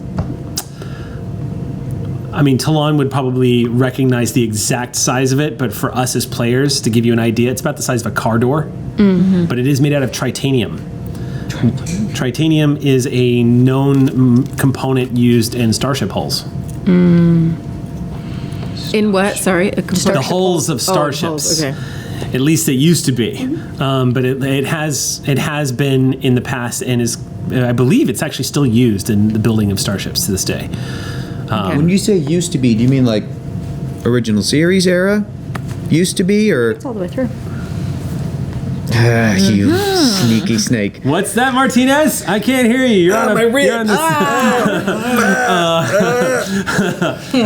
So your first question is that a lot of this debris too looks like it looks like whatever's following the gravitational wake is probably having the same effect. Talon is able to basically theorize that whatever moved through here is probably dragging space junk from a gravitational force, like comets do. That's probably accounting for like the moisture and the ice that you're seeing also in the sensor sweep. There's a number of things. A lot of the metals that you're seeing through here might also be starships, but nothing really stands out. A lot of it just looks like junk. Just like debris from all sorts some of type like of bizarre like planetoid or- crystallization effects and rocks, maybe debris from other asteroids that have probably collided with. It's almost like if the rings of Saturn had been dragged by a few hundred light years and they're just kind of spread out. But we are seeing a specific path. yes, Okay. and that path and the chunk of tritanium and Is all the debris like along that path, or is It is from what your sensors are reading. You are scanning it out. It stretches on off into the distance to the point where it actually goes past your sensor scans. Wow. But interesting? and the other thing is too is the gravitational wake is actually not being very nice to the sensors. You're getting a general direction, but you don't know how long or how far it's been. That's what I was gonna ask. Yeah. So go ahead and ask your second question. Well, my second question was going to be, can we see if it just goes on forever in a straight line, or is there any type of curvature?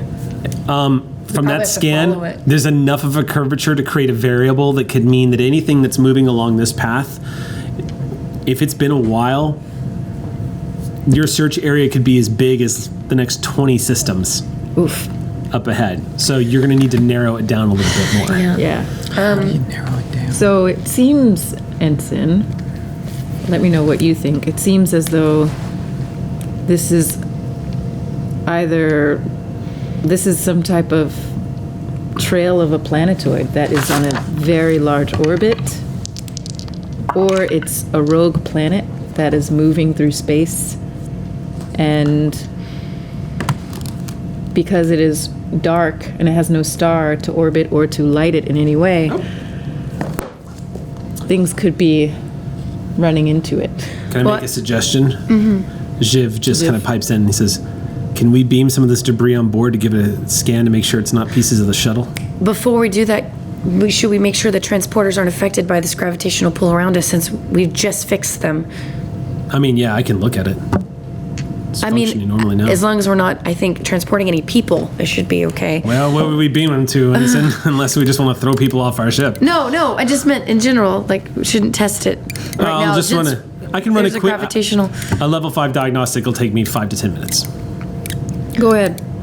Wouldn't we know just by scanning it that it wasn't part of their shuttle? Because we're in that.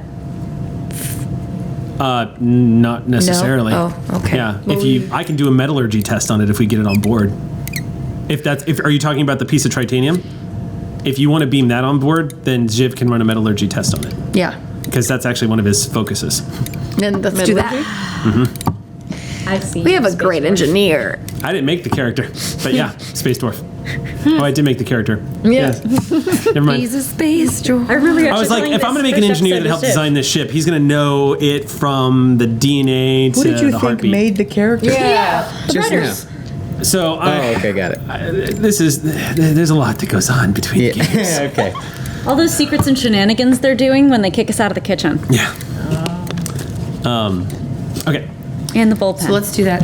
and the couches. Captain, may I suggest maybe following the path and continuing to scan and seeing if we can find what is causing the gravitational pull to begin with? If it's as massive as we think, it could be interfering with our connection with the shuttle, our transmissions. Yes. Go ahead and plot a course.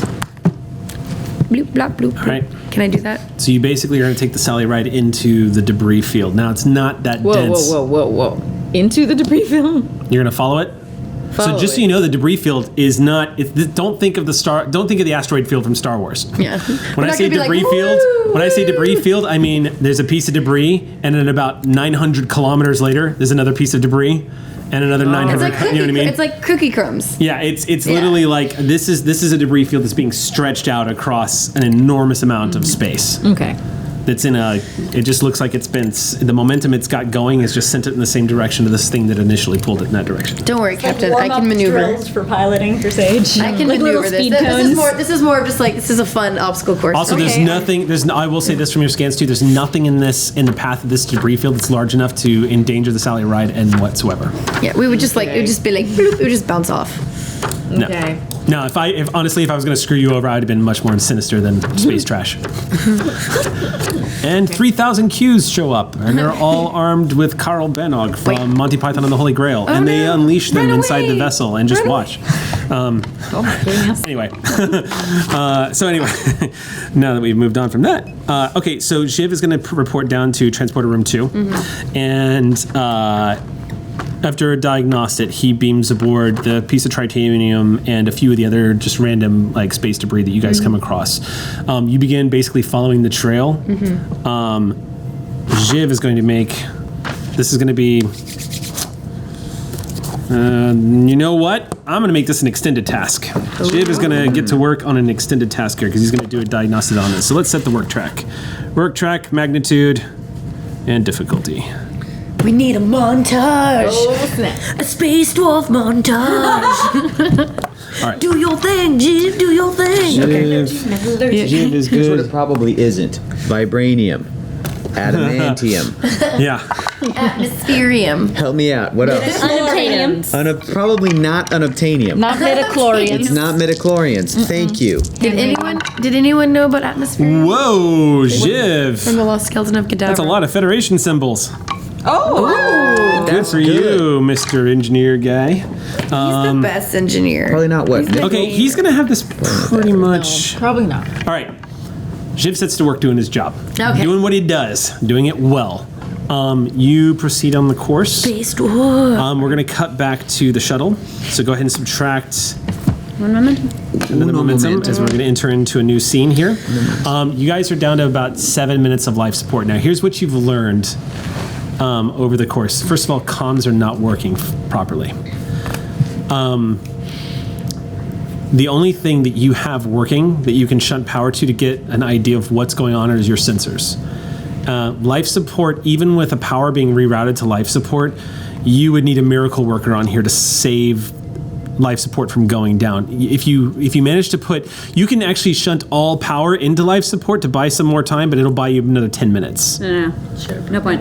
EV suits on now. Yeah, they already on. It's been. We can say they're on if you guys want to do It's been that. like All right. 7 minutes. Yeah. or We get so, 24 so hours out of precautionary. EV suits under normal conditions. Okay. So what would you like to do with what you've got left on the shuttle? You've used the sensors to scan that you're on a planet. You said no communications. Communications aren't working. What's up? I would like to either use the sensors or use my eyes based on the constellations we see and the position of the stars. I can infer a broad general location. You can, because you actually have, you guys knew where you were when you went down. So the computer will easily be able to identify what stars would be visible in at this point at your Based present on location. which constellations there are and our position relative to them and their angle, we can sort of figure out broadly Star where we are in positions. space. Yeah, there weren't really on any constant, but yeah, I get what you're like saying. whenever you're just like lost in space. Yeah, totally get what you're saying. That's what you do. Yep. All right, so then that's pretty rad. I'm going to say make your roll. That is going to be a... Why does this keep Oof, that's going to be a reason science check. Why does this keep being rude? This is not good. I need the momentum again. I was going to say, as your GM, I might suggest. Wait, what's the difficulty? Well, let's might get this. need to do- Hold up. Wait, did you say you were going to suggest something instead? I was going to as your suggest GM? burning momentum, but Sam was on top of it, Got of it. course. Got it. Yeah. What's the so, difficulty? real quick, so you're going to use sensors first, right? Yes. Okay, cool. So go ahead and make your. Then you're going to get the assist from the shuttle. Great. Go ahead and make your roll. The difficulty is going to be 2. May I Okay. assist? Yeah. So we're doing the one. May I assist? Yes, you may. Commander? Get to work. Do something useful. Rue is just mad. I know. I'm scared. I haven't actually done the assist mechanic before. I just roll All you one do and is see roll if I- 1d6, and you're going to. Or 1d6. One if Sorry. I succeed. I Which I did. played D&D this weekend. So go ahead and it's a d20, and But I'm then checking my target, right? yeah, you're gonna roll. You're gonna roll your reason. Actually, you would probably. I'm gonna have you roll reason and con. Because my reason science is higher than my reason con. I'm sure it is. Okay. Yeah, we're all having a sad time. I'm not making eye contact with any of them right now. Okay. Difficulty is 2. Yep. The shuttle is assisting if we succeed. I got 2 successes. Okay. What'd you get? Nothing. None? The shuttle got you 1. So you're going to Alright, net so that's 1 one momentum momentum. back up. We get it back. Good job. Too many science rolls. There is a blip on the sensors.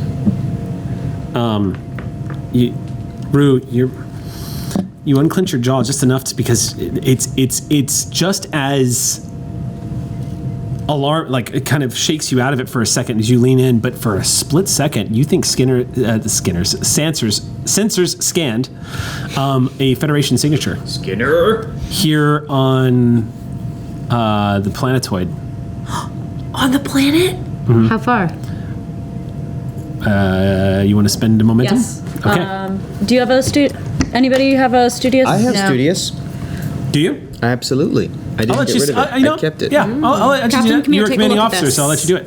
What's that? My I God. said, Captain, come here, take a look at this. All right, taking a look at it. Rafael Martinez doesn't wear glasses, but if he did, he'd go, my God, Starfleet signal? That doesn't make any sense. Sassy Giles swipe glasses. Okay. All right, so Martinez, what would you like to know? What's your question? Distance and nature. What is this Starfleet signal specifically? Okay. What kind of Starfleet specific signal is it? Yeah. And I'll wait till you say what you're going to say, and then I'll ask Okay. the second question. It's you're essentially detecting what seems like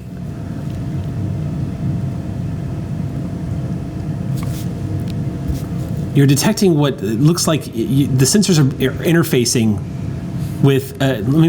How do I phrase this? You detect the presence of a Starfleet issued or Starfleet compatible data core nearby. And when I say nearby, it's about 5 kilometers from here. But it looks like it's an underground bunker of some kind. So that's what you mean when you say data core. Yeah, A Starfleet data core signal. The sensors are able to identify. Essentially, it's like recognizing. Oh, I know you because it's like it's like the computer's recognizing one of its fellow manufactured Starfleet signature sort of styled computers. Basically, you're able to pick up the presence of a Starfleet data core. The computers gain sentience. Yeah. Talking Hey, to what's each up? other. Time to see you, buddy. That's what you get from your first question. Do you want Okay. to ask any more?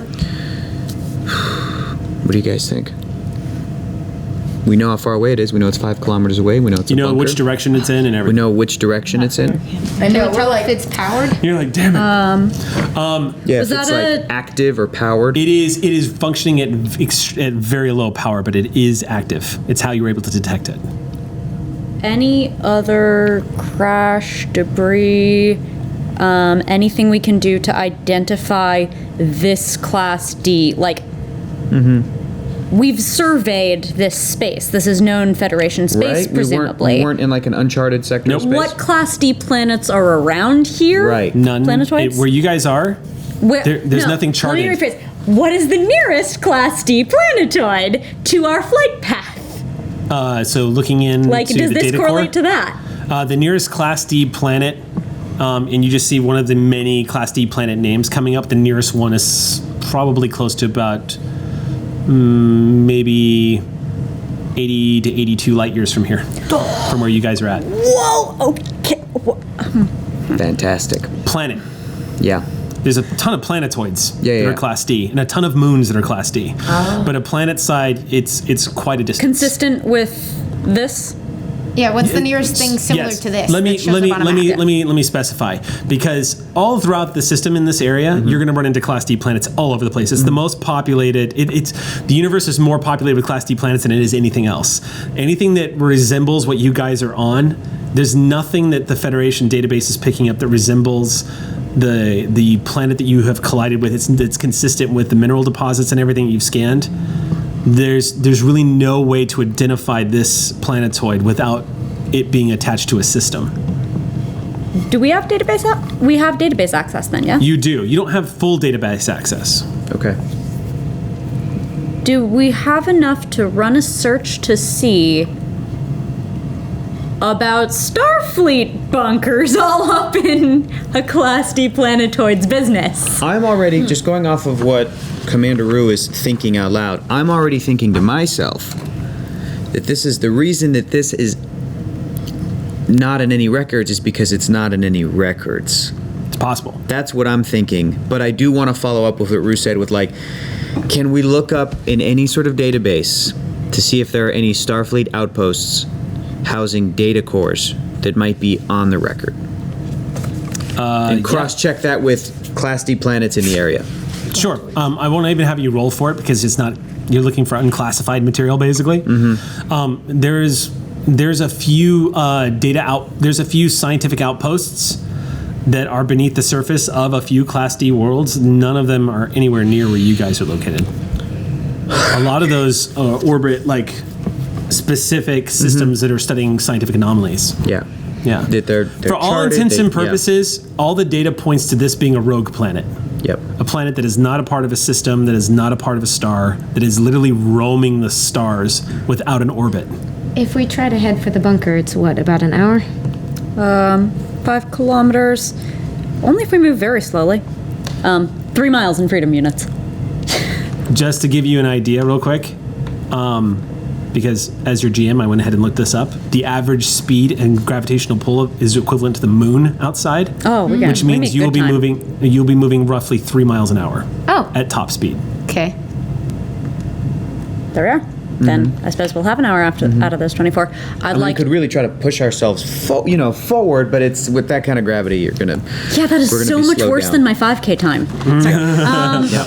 I would like to take the oxygen tank from the 4th suit. Yeah. To carry that out. Carry any supplies we might need for an hour-long trek. That's an engineering check. Yeah, this is gonna go great. That is just as bad.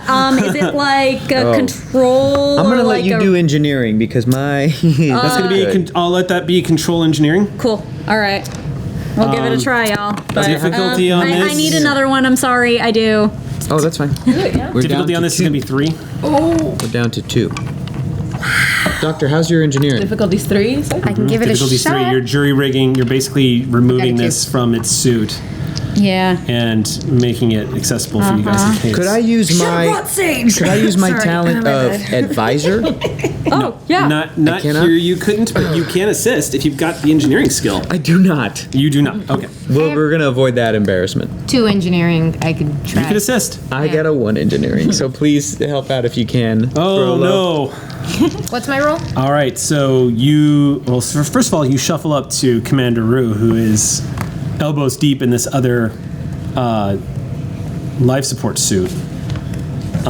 You see Throlo makes her way up next to you. Throlo, it's going to be, I'm going to have you roll insight engineering to assist on this. Actually, I'll have you do reason engineering on this. Commander Rue, extra pair of hands come in handy? Sure. What are we doing? All right. We're stripping out this oxygen tank. Yeah, and we're gathering any other supplies that we might need for this hour-long trek. And you hear beep, warning, life support system failure in 3 minutes. Got it. Good thing we're in our EV suits. That 1 was success. 1 from me. Total of 2? What was the... Let's see. Difficulty was 3. 3. Yeah. Now, if Sam rolls at least 1 success, you can use your successes on the roll. But Sam has to get at least Yeah, I 1 did get success. the 1. Sam You got 1 and I got 1. So that's 2. Unless my focus, I don't think any of my, this isn't, emergency medicine's not going to help here, is it? No. Or triage? No. Have to Are stop. you gonna heal the suit? Just It's checking. an honest question. Snort laugh. It was. We'll count that as 1.5 so far. I've been keeping it in. Yeah. It's because I have a little cold, a little allergy attack, so my snorts are kind of like. Can I spend my determination on this? Ooh. What's your determination? Bring on the next emergency? So you're going to tap your value. What's the determination? What is it? The value? Bring on the next emergency, or you help who you can where you can. Those would both apply here. All right. So yes, I'll let you do that. So that'll give you 2 automatic critical successes. Go ahead and cross one of those off. So we get a momentum back. Rue, there's a split second where you hear psst as it comes out of the suit. You almost lose control of it, and the energy supply almost depletes immediately. And the quick blue hands of one Dr. Throlo interject immediately and correct the mistake and salvage the tank as you remove it. And you both, in a strange moment, the two of you with both hands on it are holding it together. Right, secure it. You basically slide it into, it's basically like a small cylinder that recycles carbon dioxide. So you slide it into the top of one of your packs. I'll let you pick who's it's going to, but it's basically just carrying it. Yeah. All right. I'm just. I put it into my pack. Warning, life support system failure in 60 seconds. Kind of stumble into my hip a little bit with the weight, and on we go. What other supplies do we need to take? Yeah, can we do a check for? Did that also include looking around and seeing what else? There are standard issue emergency supplies here. Yeah. Take that. Your suit Presumably. can easily carry all of them in the back. You've got small packs that are up on your shoulder mounts, so like right back here, easy to access. Are we talking? Is it one of those like assimilate this type? Yes, suits? it's basically one of the external suits that you see in Star Trek First Contact. It's Great. kind of the same thing, except these are designed for, they have packs in the back. Great. So they're designed for survival in case the shuttle was to crash. Eric, at some point I'm scanning me. Okay. So as that's being secured, I didn't get a you chance to go, declare it. I'm just last. as that's being secured, you kind of angle the tricorder at yourself. Go ahead and make your roll. Oh man. That's a reason science roll. I hope you don't. I'm sorry, reason medicine. Space virus. Difficulty is 1. Part where I got 12 flavors of shit. Difficulty is 1. I was always going to. I just And got distracted. 3. I spent 1. Let's just declare that to have been Throlo, or Drew's thought process there. Does my triage apply to scanning me in a plane crash? Plane crash. What's your triage do? Does my focus apply here? Your focus is triage? Triage or emergency medicine? No, I wouldn't constitute this as emergency medicine. This is you're just running a scan right now. But the intent of the scan is to see whether anything in me is desperately broken, which is the point of triage. Yes, if something was desperately broken, you would not need to run a scan. You would know immediately that you were desperately broken. Interestingly, this is part of our discussion tonight. Not always the case, maybe. If you were arguing like some kind of internal damage, I would agree, but I haven't met a single person alive that doesn't know they've broken an elbow or a wrist. I assume it would be the extent of the concussion that she already knows that she has to determine whether or not she has a more severe subdermal hematoma or something. Anyway, I got 3 successes, so I guess I should probably stop arguing about Yeah, whether yeah, my supplies would have been a The critical. GM is going to rule that emergency medicine would constitute something like a phaser wound And what that needs would to be treated. triage? That needs to be Triage would treated. be if I have multiple people and I need to. Yes, okay. and you don't have the supplies you need, and you basically are making it go. Emergency medicine is like, it's life-threatening. You need to get this done. It's like basically like Patch it Code up. Blue ER Yeah. stuff. Like those Scanning yourself for a possible life-threatening injury. I would say if it had immediately happened or if it was imminent, then I would say definitely emergency medicine. like those Zakdorn who were very ill. Who were effed, yes. Who had like 30 minutes to live.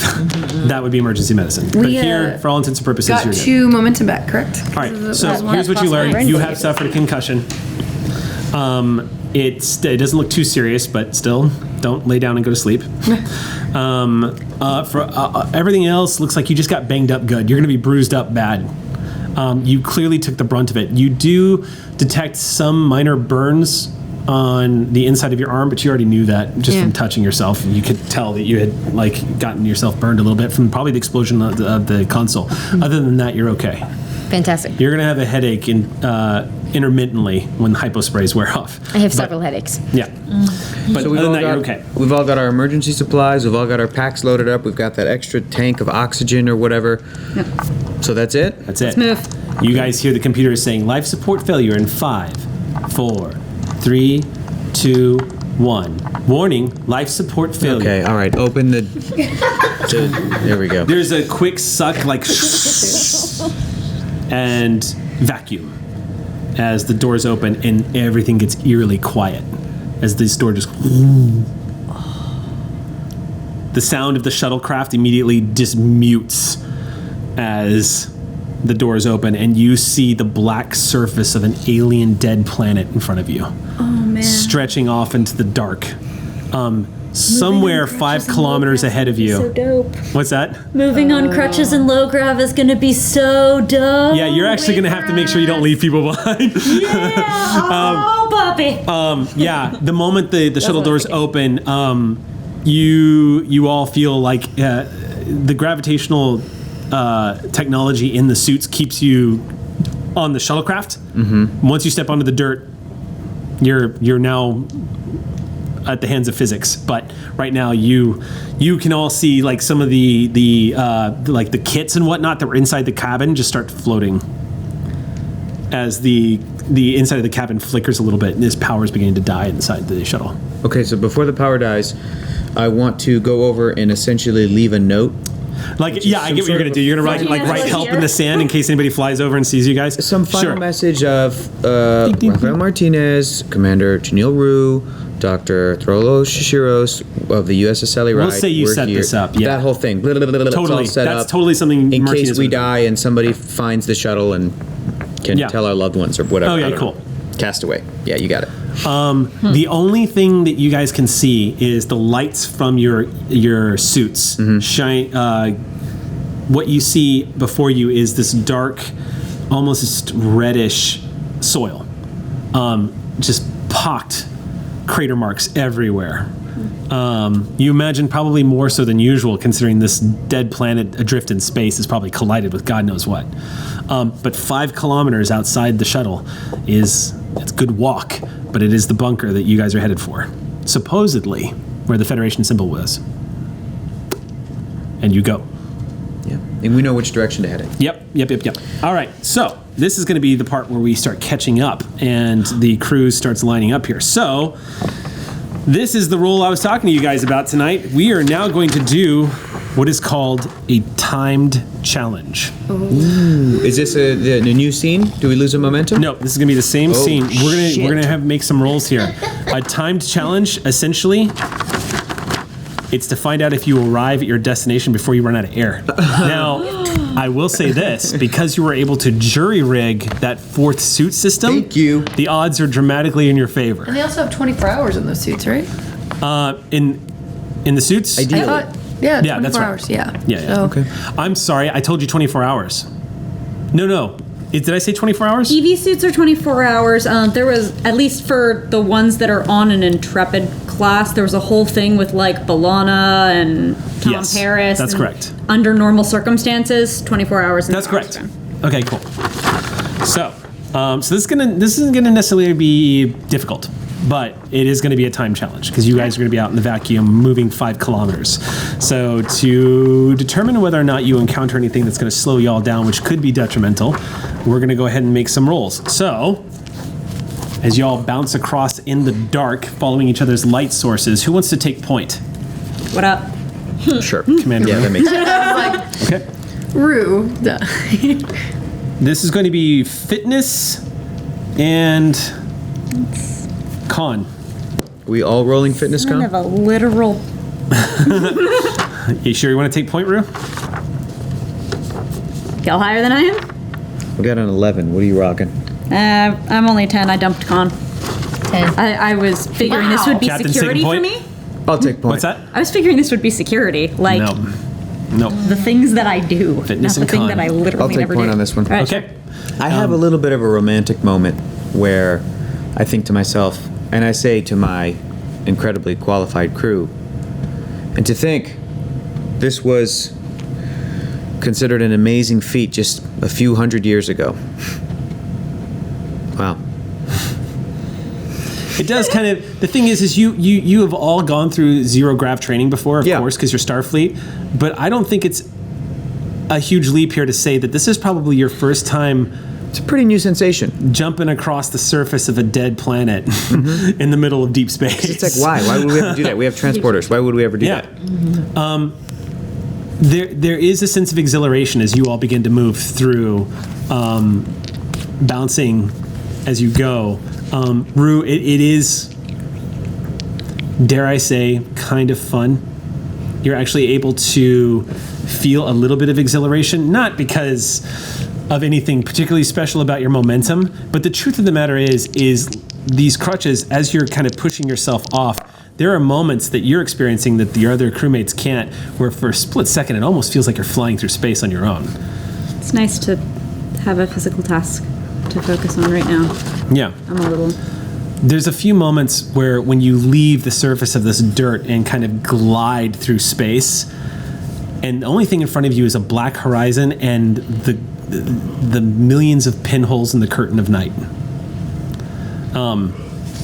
You guys begin to bounce your way 5 kilometers across the surface of this planetoid.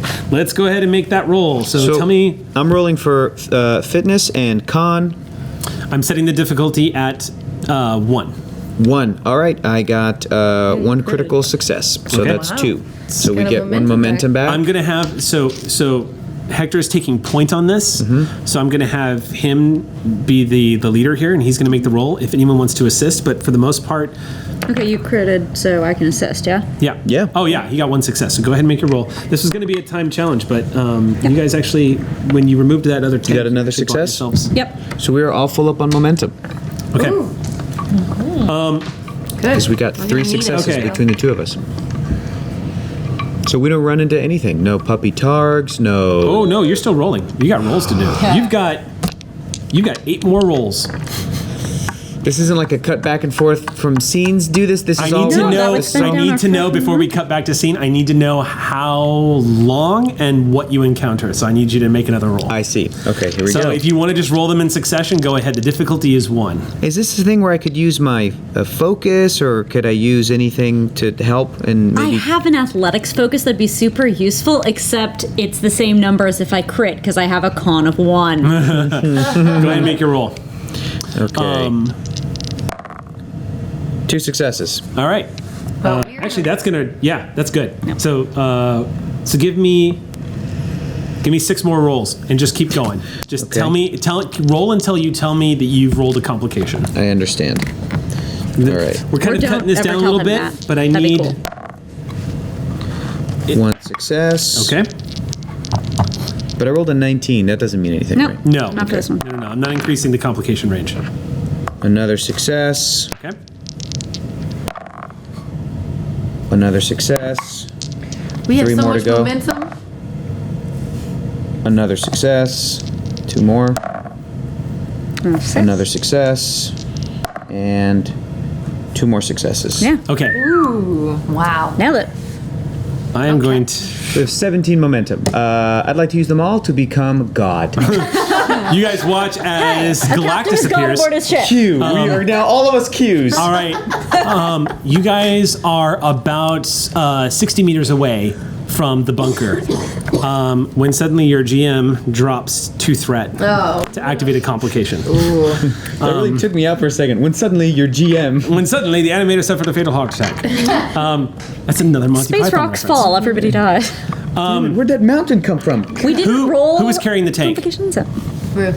Rue, you hear a popping noise behind you, and all of a sudden you start drifting, and then you start to spin dramatically. You guys, for those who's behind Rue? I'm guessing it's you. Sure. You see a white gas start erupting from Rue's backpack. And you see Rue immediately loses control of themselves as they're trying to make their way across. You guys can see what looks like a dugout. You can also see what looks like metal tracks started to appear in the soil. A lot of it's been covered up, but it looks like it actually leads to an airlock that's been almost completely covered in red dirt. As you're making this discovery is when this happens, and you see Rue begin to spin out of control. Rue, you actually leave the ground, and you're kind of helpless for a moment. I reach out my hand. You're going to need to make an athletics check, and so are you, to try to Yeah. grab hold of each other. If you try. Now, is it fitness security?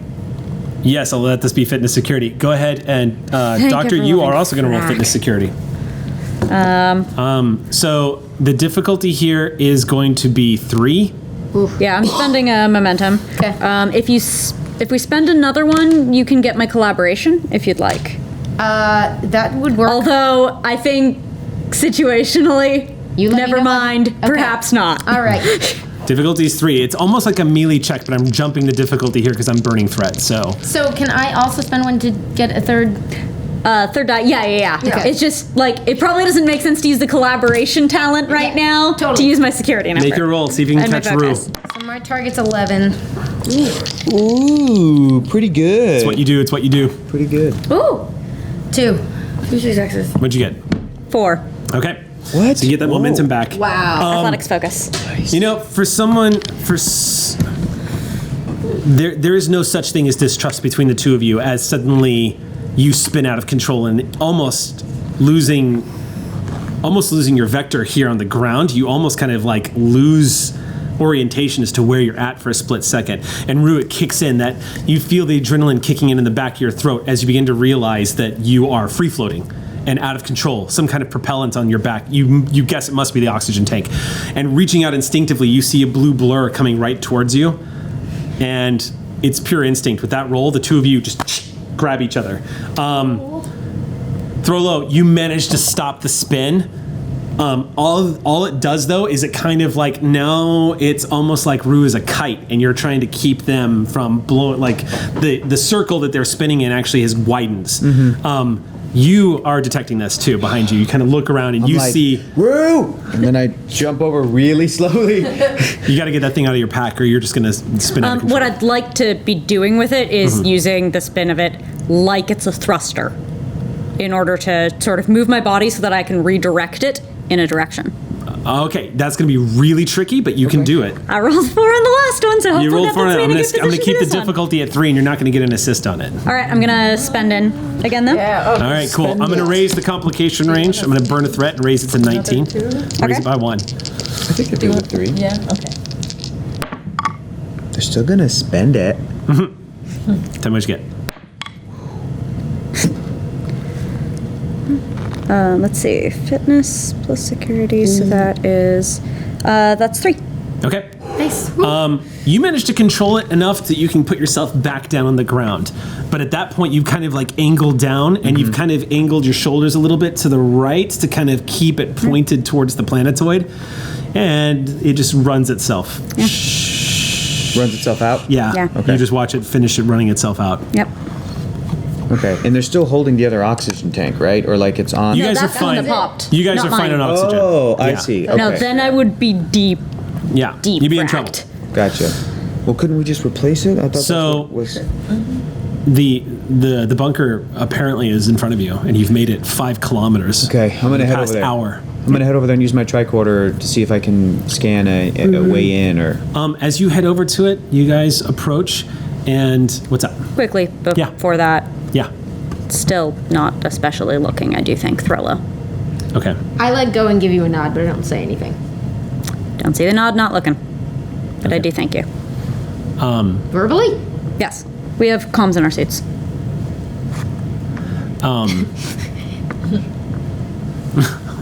That wasn't what the You are Martinez, as you're running a scan on the door, you feel this sense of like there's a moment of disbelief as you're scanning. First of all, you're detecting without rolling because you're going to discover what's going on, but you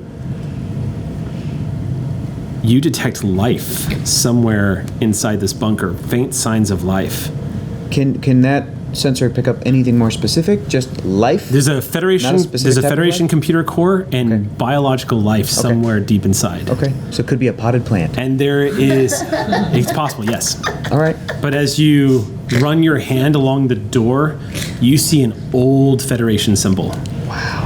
How old are we talking? It's very small, but it looks like the Federation Corps of Engineers built this place.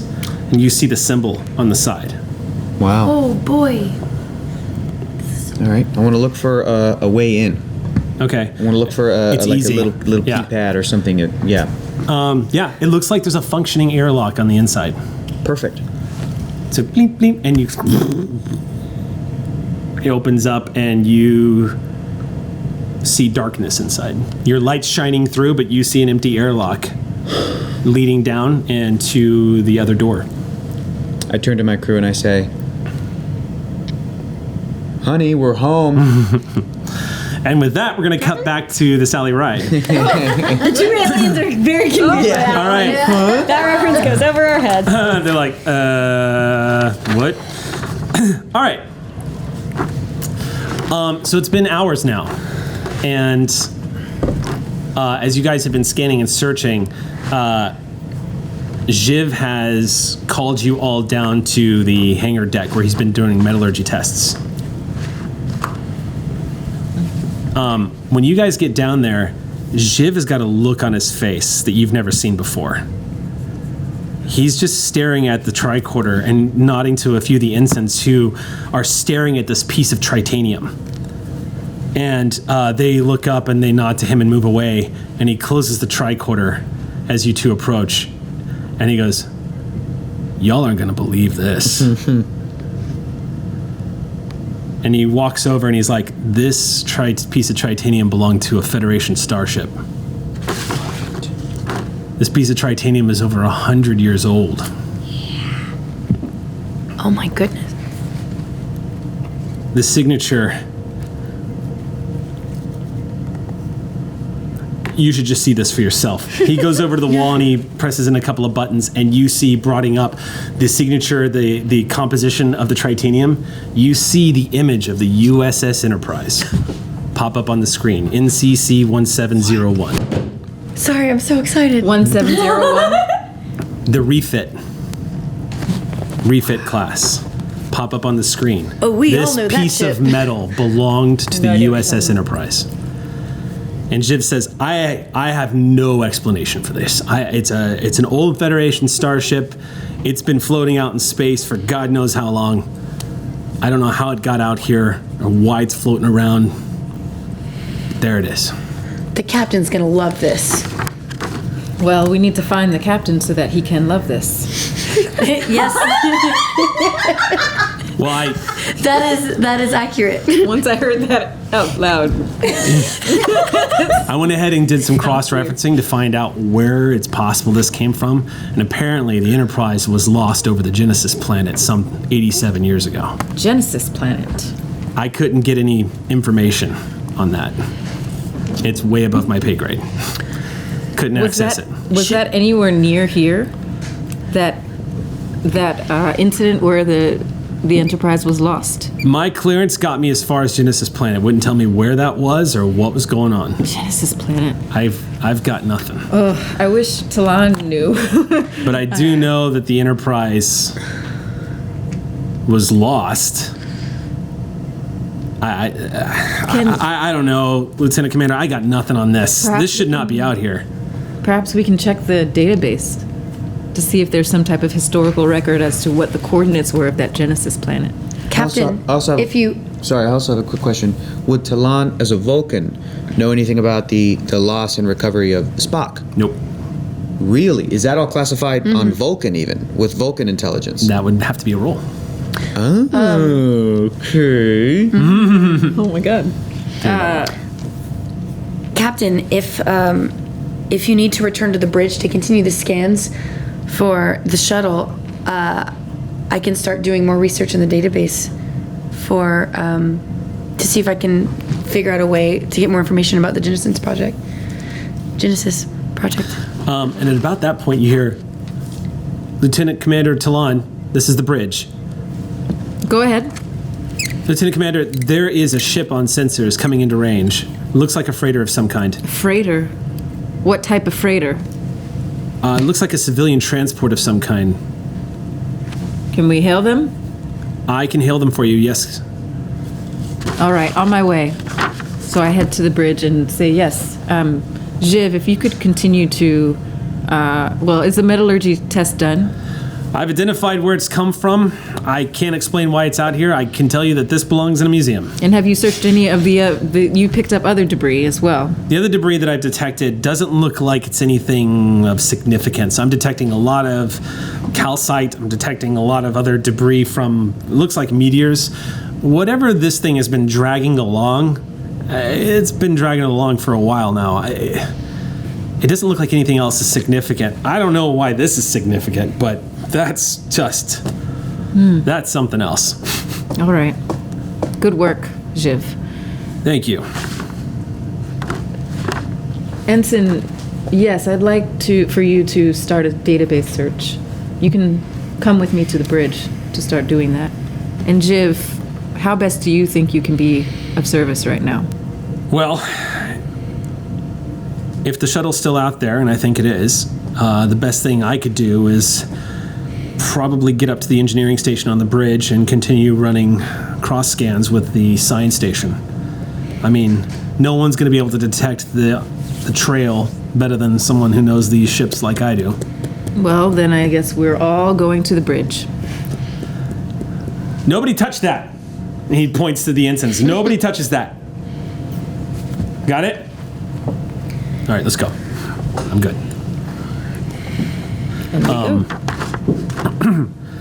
All right. Quick cut back to as we're picking up pace here. Have we... Yeah, go ahead and take off one momentum. The three of you enter what looks like a dark, hollowed out bunker. Now, it doesn't look like life support has been working here for a while, but it looks like it does have minimal power. You are seeing like a small emergency light that's flickering. Dust motes floating through the air. The place looks like it was chiseled out of rock and has almost, what's that? I said homie. Yeah. And you see it also doesn't have any gravity. There are like cases and whatnot just floating through the air. But Hector, as you're watching, Martinez sees one of these cases floating through the air, and you catch one. And what's interesting about this, especially someone a student from history, the Federation symbol on some of these packs from the Army Corps or the Federation Corps of Engineers this is an old Federation symbol, old Federation symbol. And that's where you all are. The computer core is actually visible from where you're at right now. The place doesn't look that big. It looks a little cramped. Probably some kind of, like, you're not sure what the dugout was made for. There is a computer system built into the wall. And it also looks very old. It does not use the LCAR system at all. What? Any sign of that life? Yeah. The life is still emanating Further in? It's a cactus. There's something... I'm sorry, Commander, Doctor. There's something so familiar about this place. I feel like I know it from somewhere, but I can't quite place my finger on it. I'd like to do a bit of an insight security, see whether there's layers of dust, see if I see footprints, check for... I want to do the rogue You want to thing. scan? You want to run a scan, a tricorder scan? Yeah. Go ahead and make a tricorder scan. All right, cool. That's going to be reason and science. Oh, okay. Okay. Cool. Difficulty is 2. Nah, kids. Nah. Actually, can I use my insight focus for this? What's your insight focus? The thing that I just got? The thing that's literally insight? Oh, isn't that to detect BS? Isn't that what we decided? I mean, it's sort of like trap checkery shenanigans. Oh, you're basically trying to find out if I'm if looking you guys, for shenanigans. You're wondering if you just wandered into the Underdark and Drow about to jump out and kill you. I get you. So go ahead. Do I see footprints? Yeah. Do I see even layers of dust? Like, that's the kind of Little check I was tiny, looking to do. Tell you almost what, invisible in strings this at the case, bottom of a I hallway. will allow it because of what information you might overturn. So go ahead and add your focus to that. Okay. What will that do for you? Oh, wait, no, it's reason science? Never mind, I'm still fracked. Rue's like, aha! No. Nah, if it were, because I thought it was like a security, like checking for. You do like, find a people. blackened mark on the ground. No, I didn't. I failed that check. You didn't scan it. You find a blackened mark on the ground. You Great. don't know what it's from, but you do see an unusual blackened, like, it almost looks like a blast radius, but it's real subtle. It doesn't look like something blew up. It just looks like a blackened mark over by the entrance in which you guys came in. How large? I'd say it's about 3 feet in diameter. Could that be Three the feet remnants of a phaser? You would have to scan. Captain? Is that an old style phaser set to kill remnant? I don't see any possible exploding electronic stations or other sources of blast around there. So, it's possible. Could a person have been killed in this way? And this be the remains of that death? People can be killed in many, many ways, sir. If anyone was qualified to discover that, it would probably be you. I'm going to raise the difficulty by 1, though. Okay. All right, so make your roll. I have a question. Yeah. About the world. Sure. Few months ago, the body of James T. Kirk was recovered, and he's from this era, and he was thought to have been lost 100 years ago, potentially from this old, right? He may have lived around this time. Yes, he may have lived around this time. He may have lived around the time That's accurate. from the time that we're seeing the symbols. This is old school Federation. This is old school Federation. Yeah. I don't know if within the world, if this was, I mean, yeah, there was an autobiography that he wrote about his adventures. Now, he dealt with a lot of classified stuff. How much of what was classified by Starfleet then versus what's classified now was released in this autobiography? His body was just found Probably and laid to not rest. a whole lot, especially some of the deeper shenanigan stuff that he got into is probably, especially stuff that would be of galactic importance, was probably not revealed in the autobiography. Okay, but so it's difficult because, I mean, I read the book, and there were chapters in there that specifically referenced Khan Noonien Singh, but the final fight that he had with this adversary dealt with classified, like a classified Starfleet mission. So how much of that book was like redacted, but they're still like, but I did fight Khan again, but then but I would say you know, here, like- I would say here he doesn't go into specifics on how the defeat took place. I see. Lots of stuff are left out. Right, there's no specifics. It was Yeah. probably heavily edited. I'm asking Yes. because I'm a student of history, Yes. specifically around this guy. Yes. I know things about his life, but I'm only going to know what I'm allowed to know. Does that I make would sense? say Martinez is I would say you're on the right track of feeling like this is somehow from his era possibly related, but you don't know. Okay. Your instinct is kicking in that this is old school Federation Oh yeah. in a bunker, but yeah. Yeah. So go ahead and What am I rolling? so you're going to roll. This is like a forensics check. So you're going to be making I'm going to say an insight medicine check here. All right. History, no. I mean, focus, no. Difficulty's 3, you said? But I've got a Hey. valor No, difficulty's and 4. a talent. Oh, guys, we're burning momentum, so she get the Yeah, Okay. yeah, proc We're d- cautious. We're down to 3. Not that that's been a problem for you guys. Well, no, sometimes we have to make reason science. Should we burn more to get her 4 It's dice? enough to proc the cautious, which gets her a reroll. Yeah. Yeah. Okay. Make it. Make that roll. Am I gonna have any Eric's just like, just drop it. Just drop the dice. focuses that apply on this thing? What kind of focuses do you have? Emergency medicine, xenobiology, genetics, counseling, triage, infectious diseases. I'll let genetics apply. Okay. Genetics. Maybe eugenics involved? Well, possibly the residue Yes. left would be That's identifiable if Genetics. there's I mean, using my reroll. carbon degradation Okay. over that period. Using would be your pretty reroll. Significant.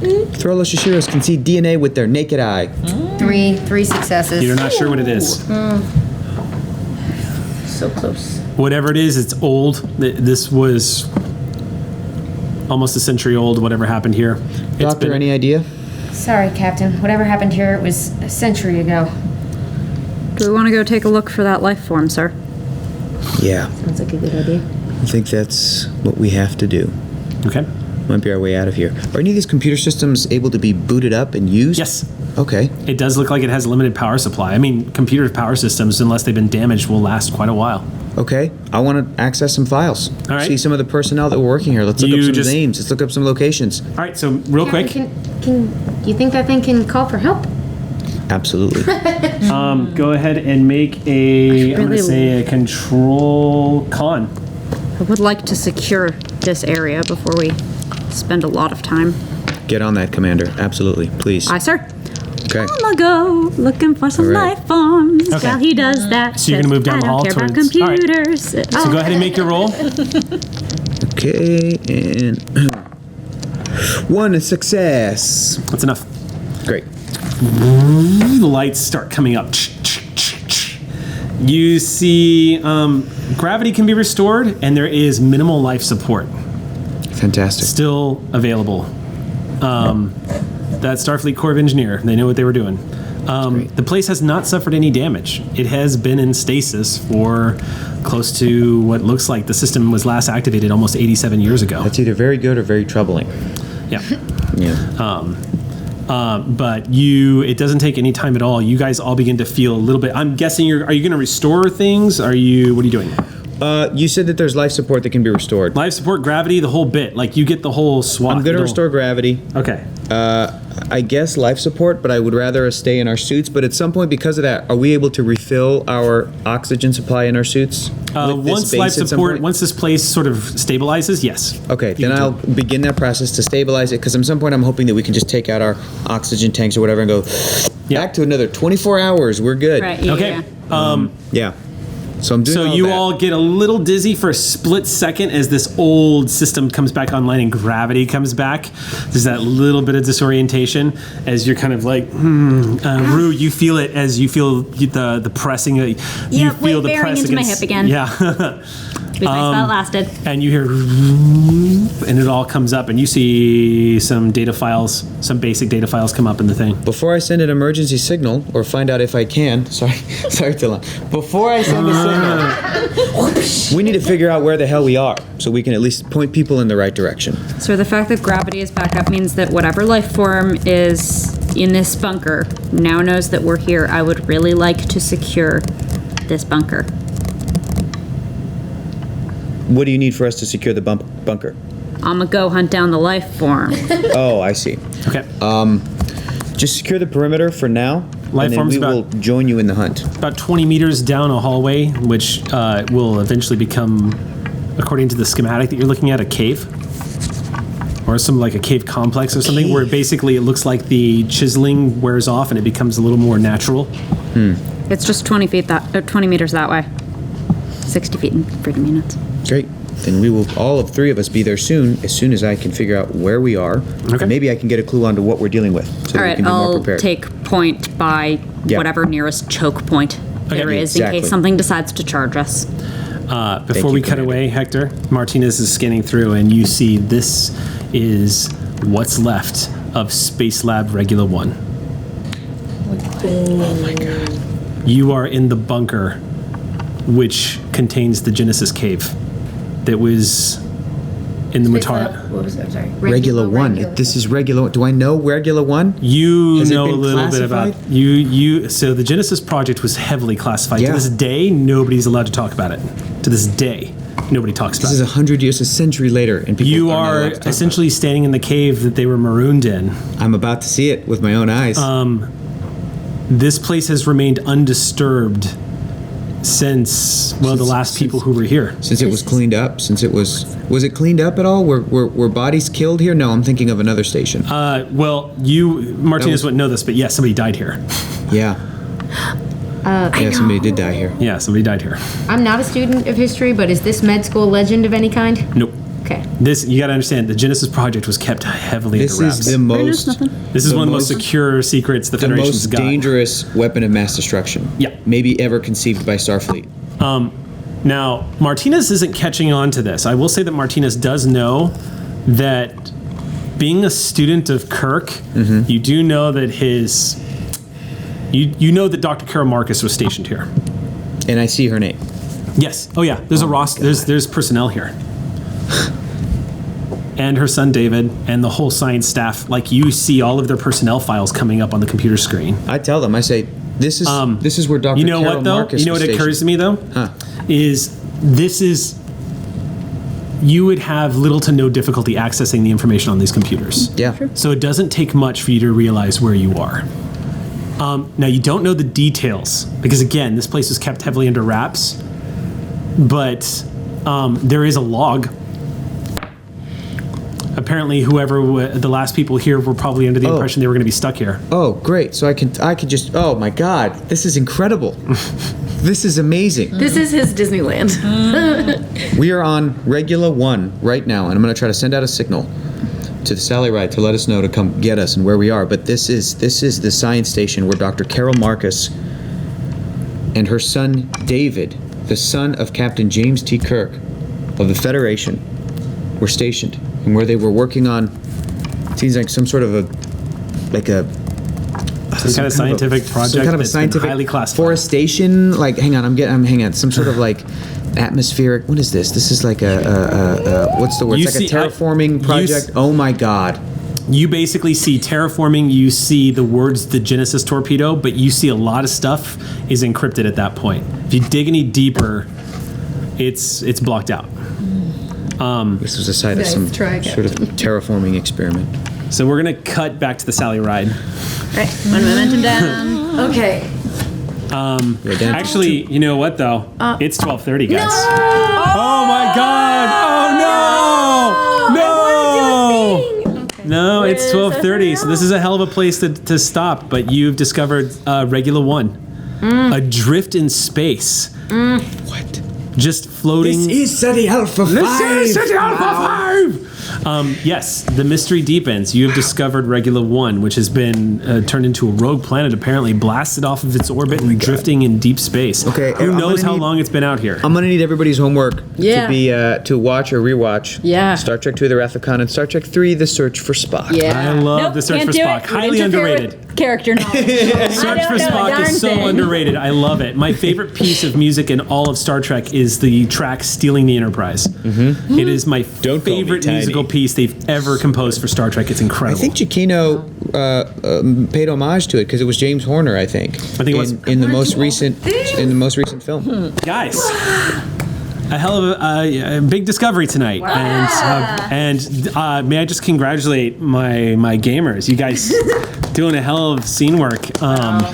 Meanwhile, the mystery is going to be deepening back on the Sally ride. You guys are completely confused as to what's going on. A freighter which has appeared out of nowhere, who's out here near the debris field mysteriously. You don't know why, and a piece of the USS Enterprise on board your ship. We have 2 momentum. Remember this, everyone. 2 momentum. Catch us back here next Wednesday night, guys, and we will be wrapping up the episode The Orphan. Until then, hailing frequencies closed.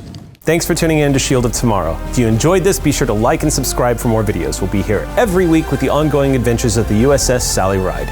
New episodes air on Geek and Sundry Twitch and Alpha every Friday from 4 p.m. to 7 p.m. Pacific Standard Time. If you'd like to see more, you can start your free 30-day trial on projectalpha.com.